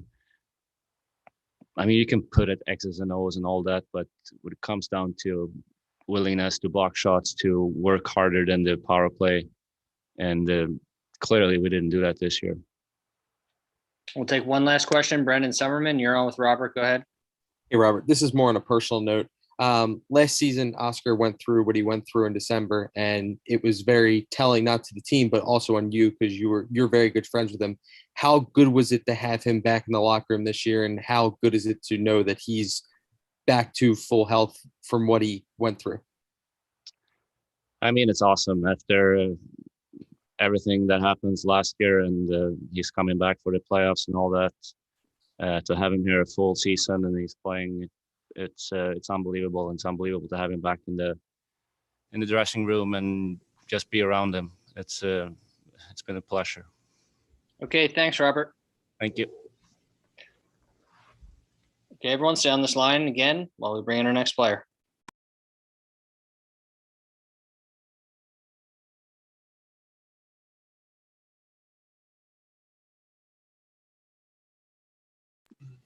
All right, we are joined by Flyers forward Scott Lawton. As a reminder, please use the raise hand function. If you wish to ask Scott a question, please remember to unmute yourself to ask your question. So let's get started. Questions for Scott? Ariel Melendez, you're on with Scott. Go ahead. Hey, Scott, kind of just maybe a more simple question here. You had a big breakout season, I think 1 or 2 seasons ago, and then things maybe kind of stalled a little bit this year. Just kind of what's your assessment on your play from this year? Yeah, I think I talked about it a couple days ago, but you go 30 games without a point or a goal or whatever it was, 25 games, I can't remember, in the most important stretch of the year when we're battling. So that's definitely the most frustrating part of my year, and not being able to provide offense when we couldn't get things going. So that was frustrating, but same time, I try and bring the same thing every night. I try and bring some energy and physicality and be good on the defensive side of the puck, and try and be good on faceoffs and things like that. So those are little things that I'll continue to work on and try and get better for this group.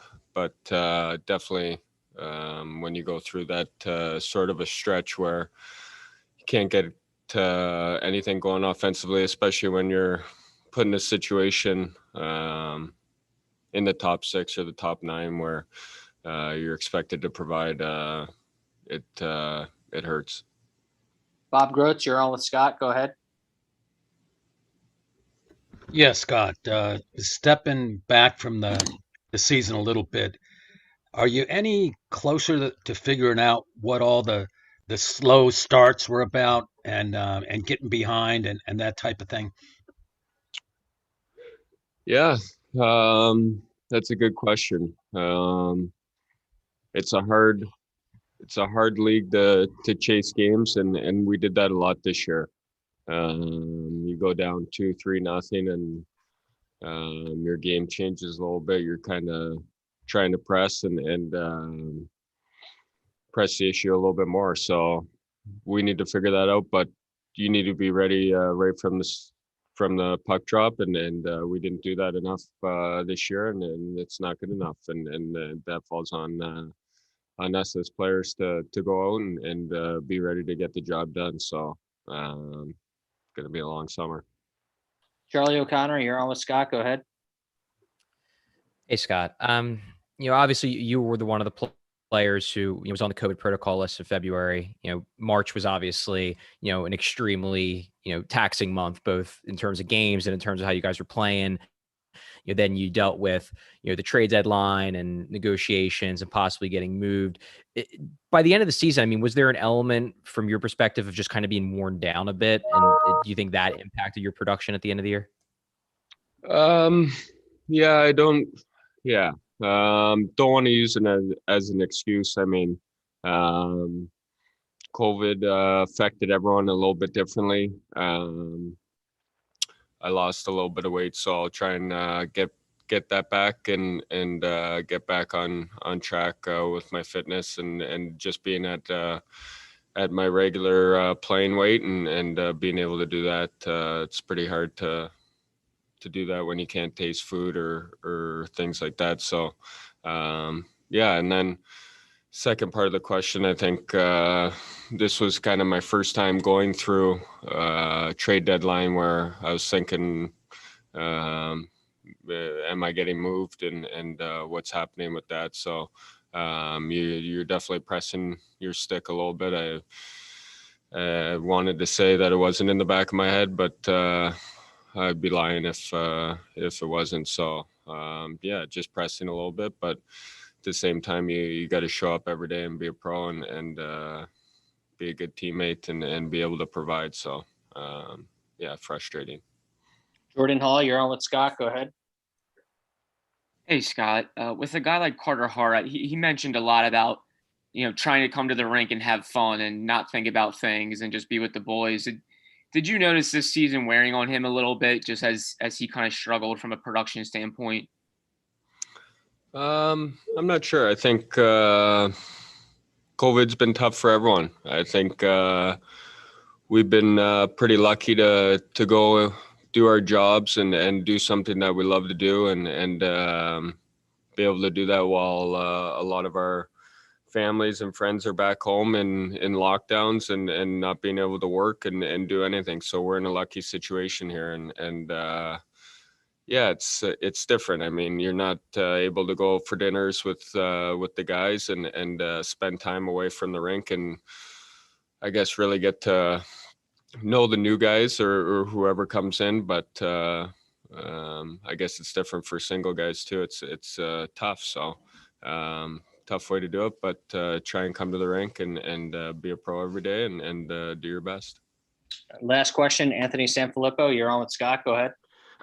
Hey, Scott. One of the things AV talked about is being an issue for this team this year was not being able to correct problems at practice because you really didn't have an opportunity to practice. You've been around this organization for quite a while now. Is the current generation of player the kind of player that needs to do something more hands-on and not necessarily just look at it on video and be able to go, okay, yeah, we could fix that? Or do you kind of maybe think that could kind of been part of the problem here? Is that a little bit different than maybe in the past?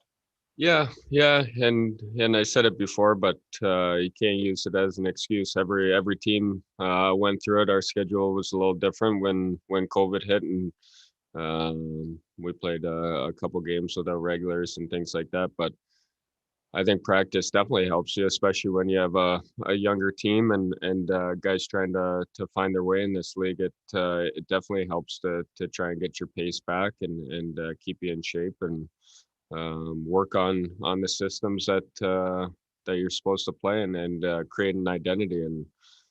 And yeah, we just couldn't find a way to do it this year.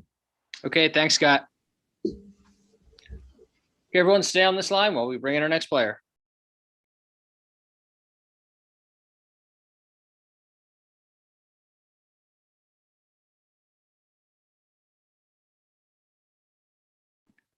Okay, we are joined by Flyers defenseman Travis Sanheim. Let's take questions right away. If you have a question for Travis, please use the raise hand function at the bottom of your screen. And remember to unmute yourself to ask the question. Questions for Travis?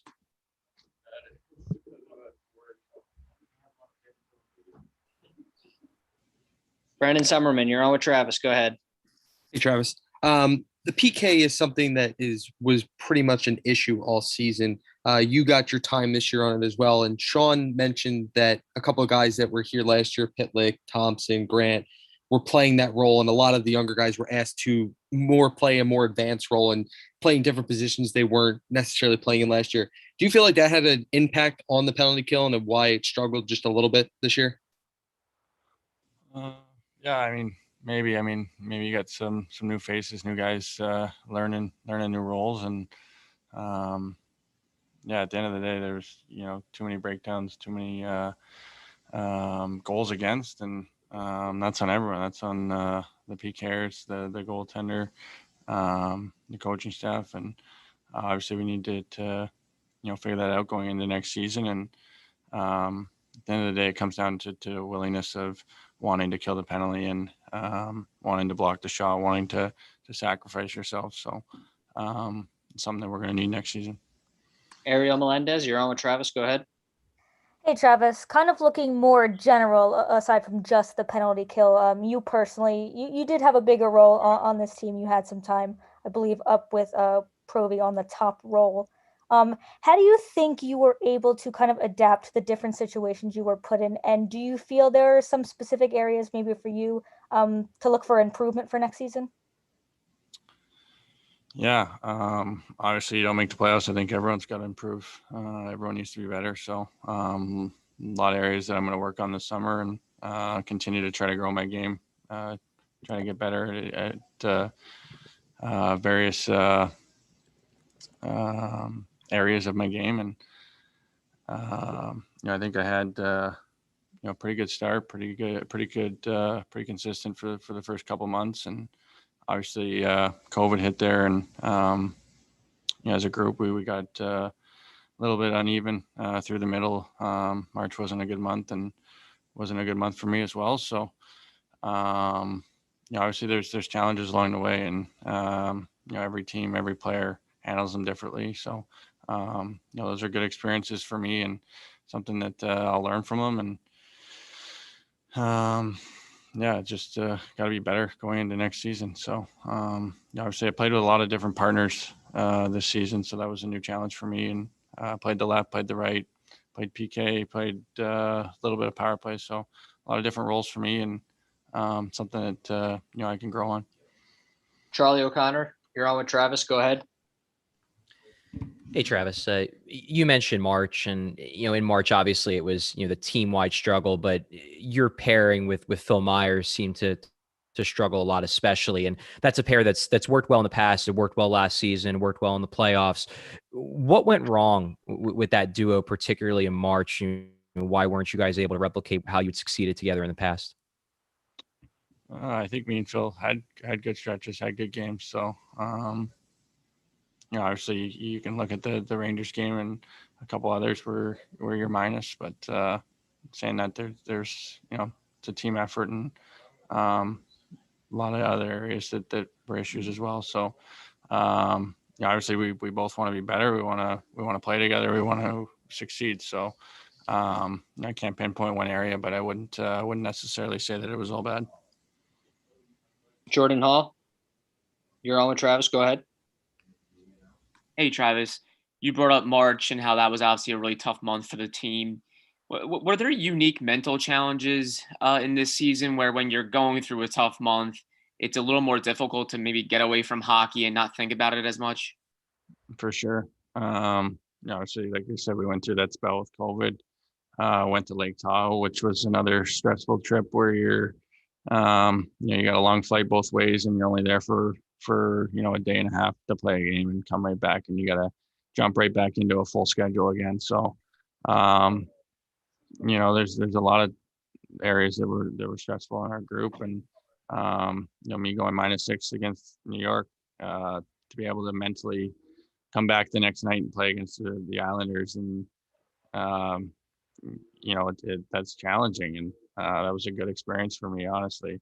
It's going to make me a better player. It's going to make me understand those situations better, because it's going to happen again. At the end of the day, some of the best players in the world still have off nights, have nights where the puck's just not going their way. So going to learn from those areas and be better next season. Brandon Summerman, you're on with Travis. Go ahead. This is a question a little bit to that next season. You're an RFA this season. The expansion draft is coming up. Everybody knows what goes on with that, and RFAs are a little bit more lenient. Of a team loses your control if you don't get signed and you get selected. What are your intentions going to be going forward here? Do you want to engage talks right away? Do you want to take a little bit of time? And what is your desire to be in Philadelphia?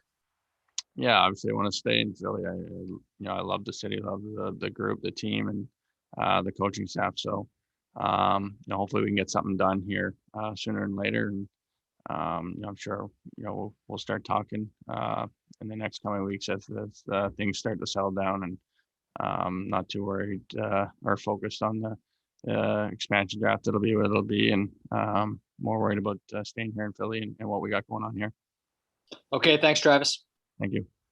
Okay, everyone, stay on this line while we bring in our next player.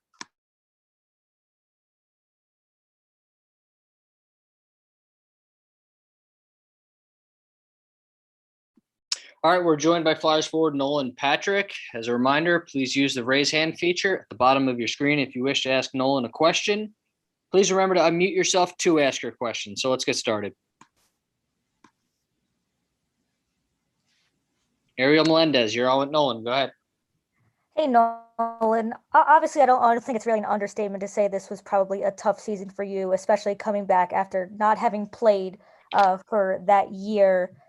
How important do you think this offseason is going to be for you getting that healthy, having that healthy time to be able to train and come back fully 100% for next season?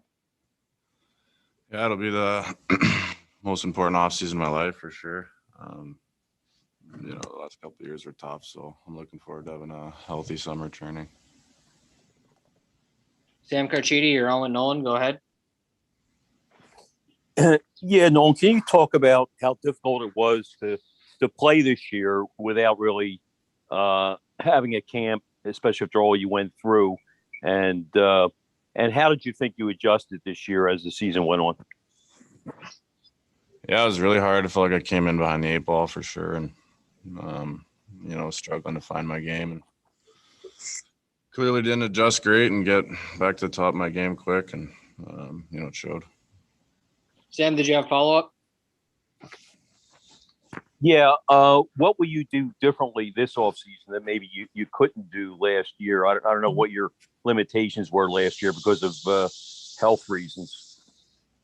Train, be able to do everything. It's exciting. It's been a long time. Brandon Summerman, you're on with Nolan. Go ahead. How good was it just to get back into the realm of just playing hockey and playing, not worrying about doing, going through a medical examination every day or doing those things you were doing last season? How good was it just to get back to, just focusing on hockey and playing hockey every day and just being in that hockey mindset? Yeah, it was great. Obviously, just being, back with the team and, back on the ice. Obviously, it was, everything just felt weird this year with the COVID season. So I think it was obviously different for everyone, and, made things a little harder, but it wasn't a great year. So got to bounce back for sure. Jordan Hall, you're on with Nolan. Go ahead. Hey, Nolan. We know the game is not all about offensive production, but does that sometimes weigh on you when you constantly hear or look at your offensive numbers? Does that stuff kind of weigh on your mind at times? Yeah, for sure. Do you have a follow-up, Jordan? No, thanks. I'm good. Thank you, Joe. Thanks. We'll take 1 or 2 more questions. Charlie O'Connor, you're on with Nolan. Go ahead. Hey, Nolan. Were there moments during the season where you felt like, you were getting back to, I guess, your peak form? And if so, when were those moments where you started to feel like you were kind of coming back to your old self? I don't really know. I didn't play great for a lot of the years or a lot of the year, and then I had some good moments, but struggled with staying consistent. And I think having a full off season and full camp and hopefully back to normal next year. Hopefully that'll help. Last question, Sam Carchidi. You're on with Nolan. Go ahead.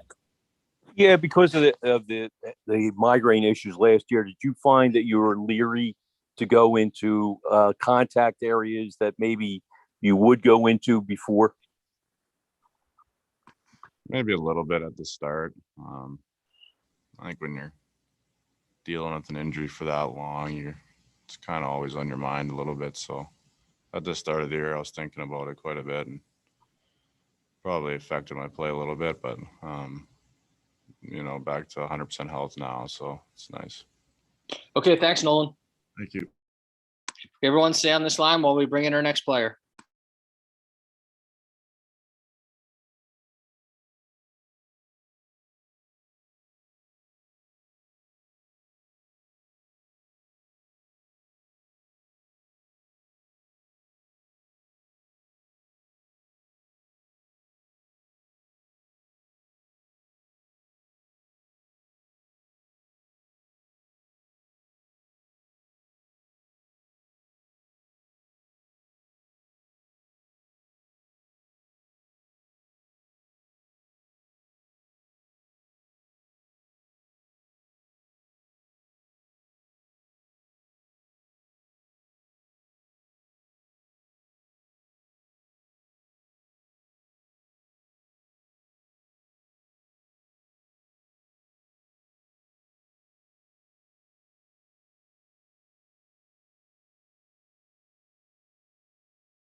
All right, we're joined by Flyers forward Joel Farabee.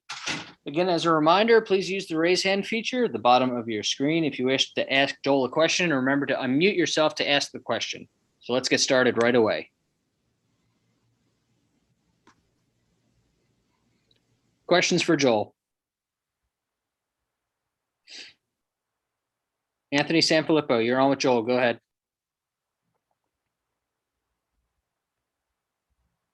Anthony, you on? Unmute yourself.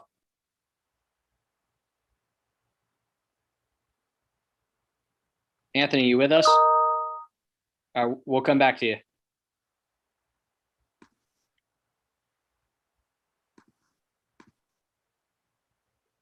Jordan Hall. Jordan Hall, you're on with Joel. Go ahead. Hey, Joel.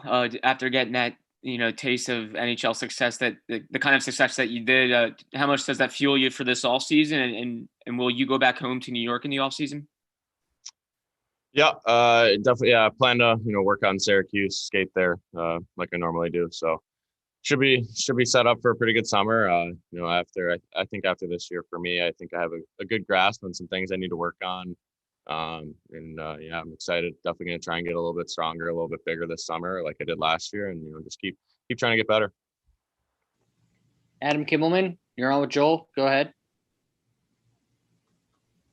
Yeah, Joel, you mentioned the things you learned. Obviously, 20 goals is a big step for you, but beyond that, what else can you take away from this season?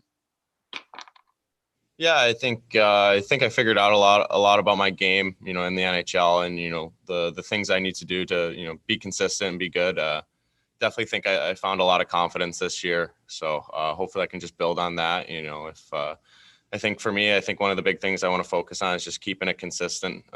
Trying not to have those 10, 15 game stretches where things are going bad. So hopefully with that, I have a little bit better year, and definitely I think this season it will definitely help me feel good heading into next year. Wayne Fish, you're on with Joel. Go ahead. Hey, Joel. Elaine just said a few moments ago that some of the young guys, aside from yourself, some of the young guys did not perform up to expectation. Is there any advice you can give to the guys that perhaps are sort of in that gray area here and need to take a step forward? I think I think everyone was affected differently this year.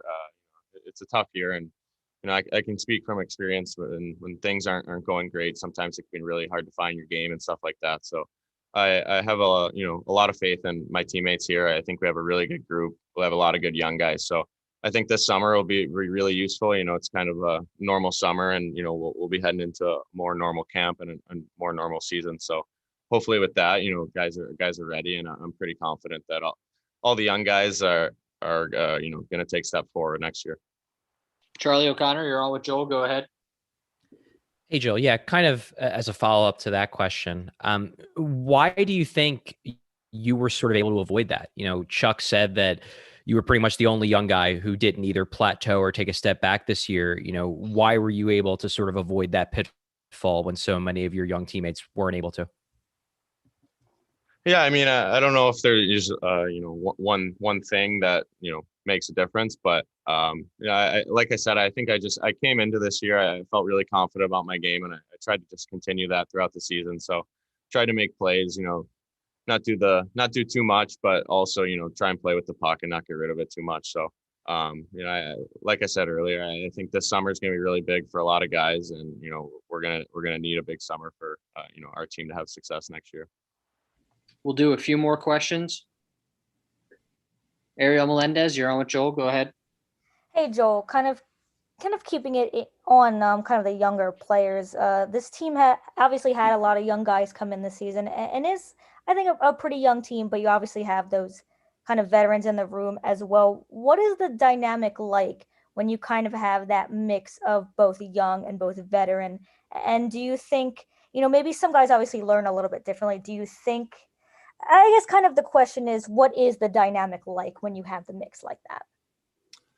Yeah, I think, the core that we have and the leaders that we have in the room are really good.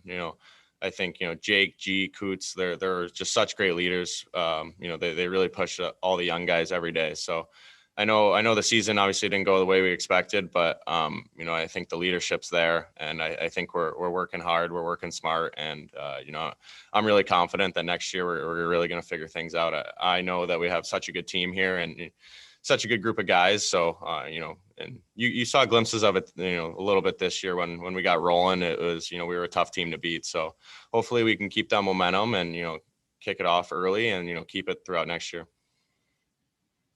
Jordan Hall, you're on with Joel. Go ahead. Hey Joel, just wondering if you got a chance to talk to your folks or any friends about accomplishing 20 goals. Yeah, I definitely got to talk to my family yesterday and things like that. Talked to a couple of friends from home.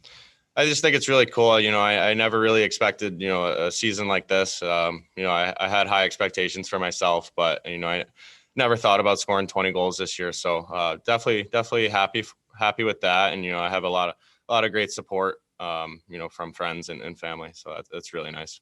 We'll do one last question. Brandon Summerman, you're on with Joel. Go ahead. Hey, Joel. A couple of the questions have been asked is saying Chuck and management and then AV have also been very appreciative and very complimentary of what you brought this season. AV took it a little bit farther and said, you still have a lot more to give. What do you think he means by that? Do you think you can be maybe a 30-plus goal scorer, a 35-plus goal scorer, or is it just, does he mean like your whole entire game as a whole will be a little bit more better than what it just was this season with just a overall great two-way player? Yeah, I mean, I think everyone, has room to improve and things like that. I think, back to what I said earlier, I think just trying to find that consistency, throughout the whole season. Obviously, not every game you're going to have it, but I think, for me, trying not to have those 10-game slumps, those 15-game slumps. And, if I can eliminate that and kind of, bring it a little bit more every night, I think I can really, really help the team a bit more. Okay. Thanks, Joel. Yep. Thank you. Everyone stay on the line while we bring in our next player.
Okay, we're joined by Flyers forward Oscar Lindblom. As a reminder, please use the raise hand feature if you wish to ask Oscar a question.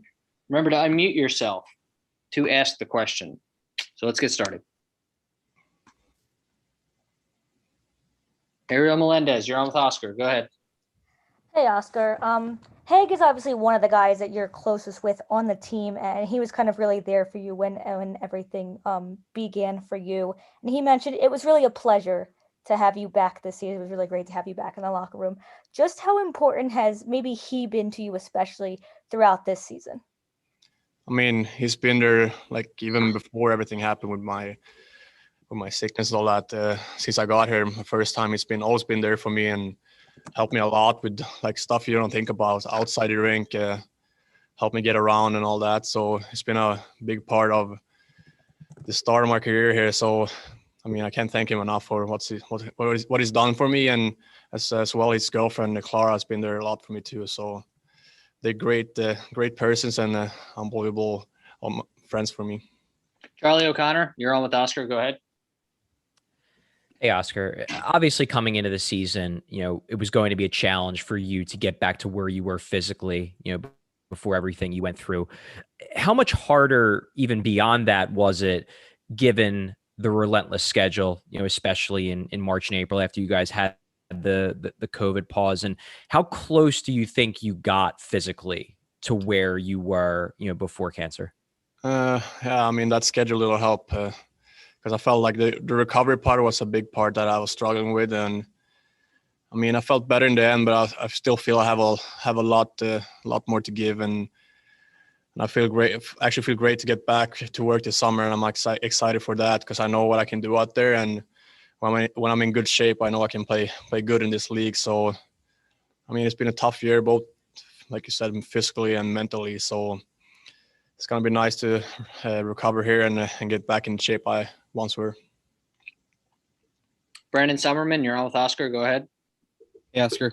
With everything you went through last season and having that a lot of uncertainty, you didn't play for that certain amount of time, then coming back how you did in the playoffs there for those final two games. How good was it just to get back to playing hockey this year and being in that aspect of thinking about hockey and thinking about just playing on a nightly basis rather than what you were going through last season? I mean, it's unbelievable. Like, because I didn't know what to expect if I ever could play again from the start, and just to play on the highest level in the world, and I can still manage to do that. This makes me proud to just think about it. I feel great about myself, and like I said earlier, I know I got some work to do here this summer, but still, I'm proud of myself that I was able to play this year. Ariel Melendez, you're on with Oscar. Go ahead. Hey, Oscar. Kind of looking at the team and your teammates, coaching staff, everybody as a whole. Obviously, it was great for you to get back on the ice and play, but just how big was it for maybe even just your mental health and all that, just to be around the guys in the locker room again and kind of be able to be involved more than you were maybe when you were first coming back? Yeah, I mean, meant a lot, to be honest. Like you said, just to be around, like, it didn't matter if I was playing or not. And, like, those games I didn't play this year, I still felt I was a big part of the team, and I mean, just to have them around me makes me feel so much better, and just the energy you get from seeing all the boys every day is great. And one last question, Jordan Hall, you're on with Oscar. Go ahead. Hey, Oscar, you got a small taste of what it's like with fans back in the building. Does that get you pretty juiced to see hopefully maybe a much larger capacity next season? 100%. That's a big part of the sport. I mean, the fans they're unbelievable, especially here too when we have a full house. They give you so much energy, and it's way more fun to play when we have a full house too. So I can't wait to get back and play for the fans again and give back to them from this year when they missed part of it. So like I said, it's gonna be great to see them there again, and hopefully we can play better next year and give them something to cheer for. Okay, thanks, Oscar. Everyone's hang on the line while we bring in our next player.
All right, we're joined by Flyers defenseman Phil Myers. Again, as a reminder, please use the raise hand feature at the bottom of your screen if you wish to ask Phil a question. Please remember to unmute yourself to ask your question. Let's get started.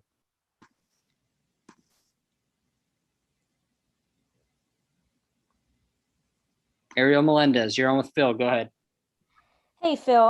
When talking to Travis Sanheim earlier, he kind of mentioned while you and him had struggles as a pairing, things weren't kind of all bad between you two. You know, there were some good moments. How would you kind of assess your play with him as he kind of was your primary partner this year?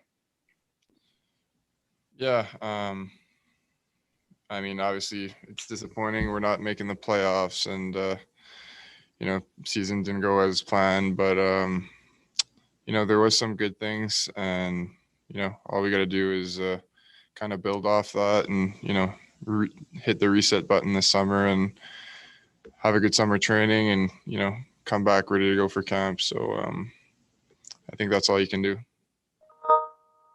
Brandon Summerman, you're on with Phil. Go ahead.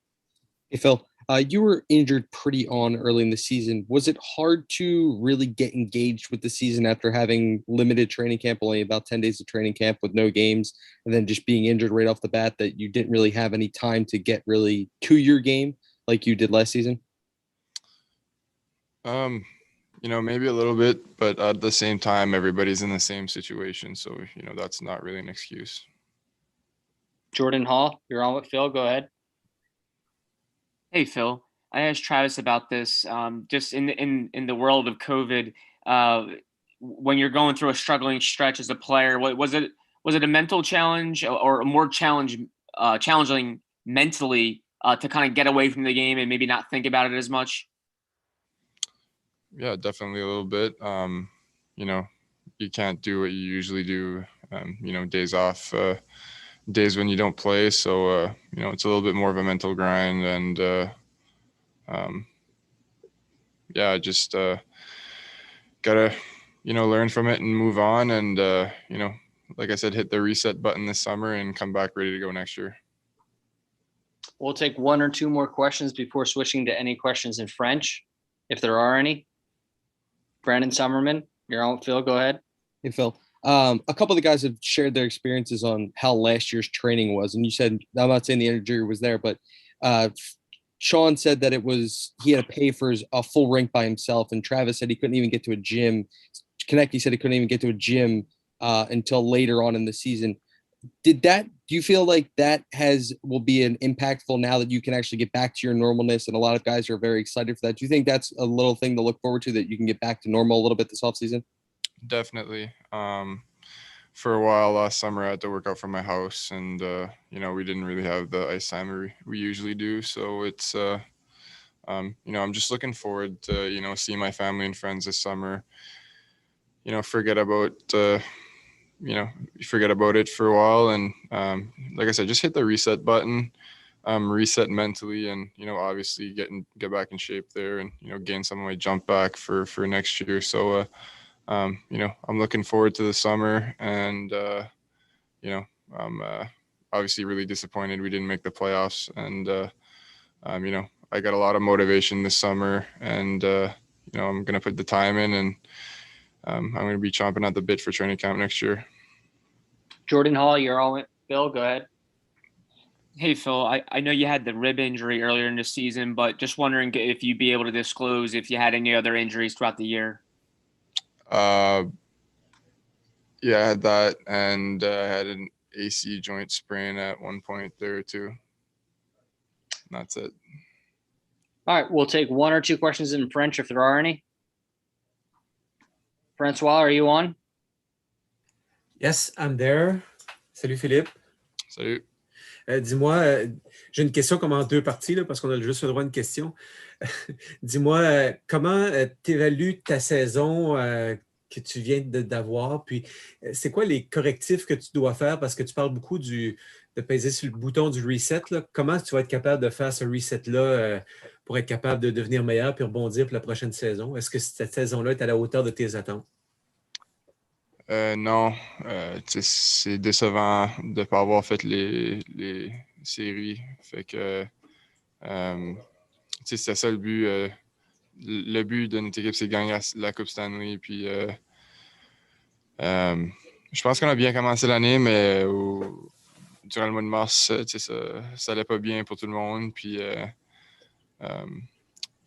je pense qu'il faut relaxer à la maison cet été. Puis, quand il est temps de travailler fort au gym, de travailler fort. Puis, c'est juste d'arriver prêt pour l'an prochain au training camp. Puis, c'est juste être prêt mentalement, être prêt physiquement. Puis, c'est juste ça qu'il faut faire pour pouvoir gagner la coupe. Okay, thanks, Phil. Thank you. Okay, everyone, hang on this line while we bring in our next player.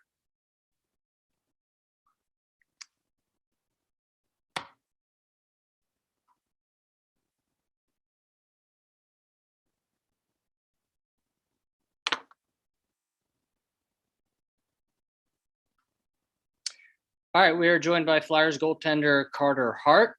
As a reminder, please use the raise hand feature at the bottom of your screen. If you wish to ask Carter a question, please remember to unmute yourself to ask your question. So let's get started. Sam Carchidi, you're on with Carter. Go ahead. Yeah, Carter. Carter, if you look ahead in the off season, is this something that you're going to have to work on physically to get back to where you want to be? Is it mental? Is it combination of both? What do you do in the off season to get back to where you were? I mean, I think definitely a bit mentally, but I think for me, like, I believe in myself, and I believe that I can be a top goaltender in this league. And like, I'm just gonna looking forward to a great off season of training. Get settled back in with my family and friends, and get a good plan going forward for this off season.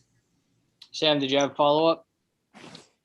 Yeah, when you look back, is there one thing or a couple things that started you on the spiral? Have you thought about that? I mean, I think just this year was challenging for everybody. Tough circumstances with COVID and everything. And I mean, some guys it didn't affect them, and others more than others. I mean, it's can be a little bit difficult this year when you live alone and stuff, and you just go back and forth from the rink to your apartment every day. But near the end, things were getting a lot better. I was hanging out with the boys a lot more. Some of the boys were inviting me over for dinners, and like just little things like that make it so much easier in a I guess a weird year. Adam Kimmelman, you're on with Carter. Go ahead. Yeah, hi, Carter. As bad as this season might have been in a number of different levels, in the long run, could this be beneficial for you as far as having to deal with this adversity at the NHL level in a way maybe you hadn't had to deal with it before? I mean, yeah, for sure. Like, I think going forward, this is only going to help me with my career going into next season. Like I said, I'll have a great summer of training, and I'll be ready for next year. And I'm looking forward to having a clean slate next year. I think we all are, and we're all going to be better next year. I know it. Charlie O'Connor. Charlie O'Connor, you're on with Carter. Go ahead. Yeah, hey Carter. I want to talk to you a little bit about the technical side of your game and the adjustments that you made when you had that reset at the end of March. I guess how close do you think you got to making all those necessary fixes, before the injury put a halt to your season? I mean, I was feeling good. Like towards the end of March there, or I guess sorry, in April there, I was feeling a lot better, and it just starts in practice. You practice like you play, and I was working my nuts off in practice and off the ice, and I was feeling a lot better with my game. Rob Parent, you're on with Carter. Go ahead. Carter, can you explain the injury? Like you came dancing off after the Pittsburgh win. You looked fine. Next thing you know, you have a sprained knee, and then your season's over. Can you just kind of clarify all that? Yeah, I mean, I just kind of tweaked it in overtime, and then it just kind of progressively got worse. And that's just kind of where we were at. Erring on the more side of caution, so we didn't have any setbacks. and but I'm feeling a lot better now. Jordan Hall, you're on with Carter. Go ahead. Hey Carter, you mentioned the excitement just to get home and see family and friends. I was just wondering, when was the last time you even got the chance to see your family in person? Beginning of December was probably the last time. So I don't know what that is, like 6 months ago. Charlie O'Connor, you're on with Carter. Go ahead. Charlie, you with us? Okay, we'll come back to you. Any other questions for Carter? Jordan Hall, you're on with Carter. Go ahead. Hey Carter, just to the point where you said some teammates invited you over for dinner. Just how important were your teammates during this season as the grind continued, just as basically as a support group? Yeah, I mean, we're all in this together with this year, and obviously wasn't nowhere near our expectations for this season. And like I said, it was just a weird year, and with everything going on outside of hockey. And but I think you really needed to lean on your teammates during this time. And like I said, those times where you're doing the team bonding and hanging out with the boys, and I think that's crucial for a successful team. You need that. And we'll do a couple more questions for Carter. Adam Kimmelman, you're on with Carter. Go ahead. Yeah, hey Carter, I just want to touch back on the technical side of things for a minute. Did you feel like you got away from the foundation of your game and what makes you special, or the things that you had to work on in that reset, were they just small things that you needed to just kind of straighten out that you didn't get to work on because of lack of practice time? I mean, not really. I think it was just kind of got a chance to reset, like you said, and just get back to work. We'll do one last question. Charlie O'Connor, you're on with Carter. Go ahead. Hi, Carter. You mentioned a bit ago about, the challenges of the pandemic and whatnot. I'm curious, do you think that, those challenges, living alone and whatnot, that they helped lead to kind of when you started struggling? Or do you think it was that when you started struggling, kind of living alone kind of, accentuated those issues and sort of made things worse for you? I mean, for sure. Like, you kind of go home and you're just in your own thoughts the whole time because you're just sitting in your apartment alone. So, but like I said, things were a lot better at the end, and was feeling a lot happier and hanging out with the boys more. And I think that was kind of a big part of my play towards the end, was just enjoying the game more and being more grateful for where I am. And like, I mean, I'm in the NHL and the best league in the world. So instead of dwelling on other things, shifting my focus towards being more grateful. Okay, thanks, Carter. Okay, everyone stay on this line while we bring in our next player.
Okay, everyone, just a quick update. We expect Shane Goss to spare in the next 5 to 10 minutes. So it'll be a little bit of time. We'll give an update if we can a little later on.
Okay, everyone, we're joined by Flyers defenseman Shane Gostisbehere. As a reminder, please use the raise hand function if you wish to ask Shane a question, and remember to unmute yourself to ask your question. So let's get started. Questions for Shane?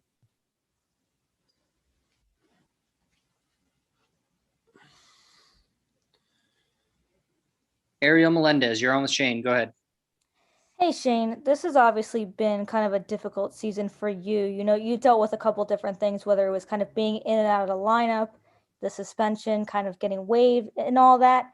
Does that kind of taxing on you a little bit when you have to deal with that much adversity? And do you think that could honestly kind of help you moving forward when you have to find a way to overcome these things? Yeah, for sure. I mean, you know, I had a lot of adversity this season, you know, obviously with, you know, COVID, getting waived, suspended, healthy scratch, all that stuff. But, you know, I think, you know, every time I came back, you know, I answered the bell and, you know, I came back with vengeance and, you know, I responded really well and positively for our team. So, you know, I think, you know, that just shows on a personal level for myself, you know, dealing with adversity is not a problem. And, you know, you're going to have to do that to make, you know, build your character as a human being and, you know, just worry about the things you can control. And that's what I did. I just played hockey. Brandon Summerman, you're on with Shane. Go ahead. Hey Shane, your name has come up in a lot of different things over the years, whether it be trade rumors, whether it be multiple different things in and out of the lineup, different things. You dealt with trade rumors again this season. Now looking forward to this offseason with the uncertainty of the expansion draft. Has that weighed on your mind a little bit, or is it just kind of you're used to it now? Just go with the punches and where you end up is where you end up. Yeah, for sure. You know, obviously it weighs on you. It's your life. You know, I've been, you know, living here for almost 7 years now and, you know, just thought of, you know, going somewhere else. It's definitely weird, but, you know, I think the positive I'm taking from this season is, you know, I feel like I'm back in a sense that, you know, I'm making plays again. I got my confidence and, you know, wherever, if I do go somewhere, you know, it is what it is. And, you know, I got to do what I just said before is, you know, what's in my control, and that's playing hockey. And, you know, that's what I got to do. Do we have any other questions? Jordan Hall, you're on with Shane. Go ahead. Hey Shane, I know you said you feel like you're back and you're healthy. How did you feel from a health standpoint this season? Yeah, for sure. It was a good test. You know, just from the schedule base of, you know, everything and, you know, coming back from some, you know, 2 knee surgeries last season. You know, I definitely felt good. You know, the schedule is definitely taxing at times, but, you know, it was a good test to show that, you know, I could still play in this league and, you know, that my body could still hold up. Charlie O'Connor, you're on with Shane. Go ahead. Hey Shane, you mentioned the healthy scratches. Obviously, that's something that that happened this year. It's happened in other years. What does that do to, I guess, the communication level between you and your coaches, and how do you work past that? Obviously, being healthy scratches is a frustrating thing for a player. Yeah, for sure. I mean, obviously, you never want to be a healthy scratch, but you know, you can't be negative about it. You don't know how many games it's going to be for. It could be 1, it could be 3, it could be 5. Who knows? But you know, you got to control what you can control. That's been my motto the whole time. I can't control what they're going to do. I can only control what I can do. And, you know, that's getting, you know, if I get that opportunity to get back out there is to play my best and contribute positively to this team. And, you know, I felt like I did that every time I came back in the lineup. You know, if it was from a healthy scratch, COVID, or a suspension, you know, I felt like I helped this team win games. And, you know, I think that's the positive I'm taking from this season. We'll take 1 or 2 more questions. Sam Carchidi, you're on with Shane. Go ahead. Yeah, Shane, I apologize if you already asked this, but the Seattle expansion draft, does that weigh on your mind at all? And I assume you're hoping to stay here, not finish your career, but stay here for the duration of your contract? Yeah, for sure. Obviously, I want to stay here. You know, I don't know anything else except Philadelphia, and you know, I've built a nice life here with my fiance and I, and you know, obviously, I want to be here, but you know, it's a business. It is what it is. I mean, the expansion draft's going to happen. I mean, you know, if you get picked, you know you're wanted, and you could definitely take positives from that. But you know, it definitely weighs on your mind to answer your question. But you know, I think just in general, you just got to go and put your best foot forward, you know, into the summer, and you know, do what you can do to control. And last question, Jordan Hall, you're on with Shane. Go ahead. Hey Shane, you mentioned your fiance. Just out of curiosity, is your wedding this summer, and are you pretty excited for that? Yeah, I'm really excited for that. Getting married in August. About time. Been together for 7 years, so really excited for that. Okay, thanks, Shane.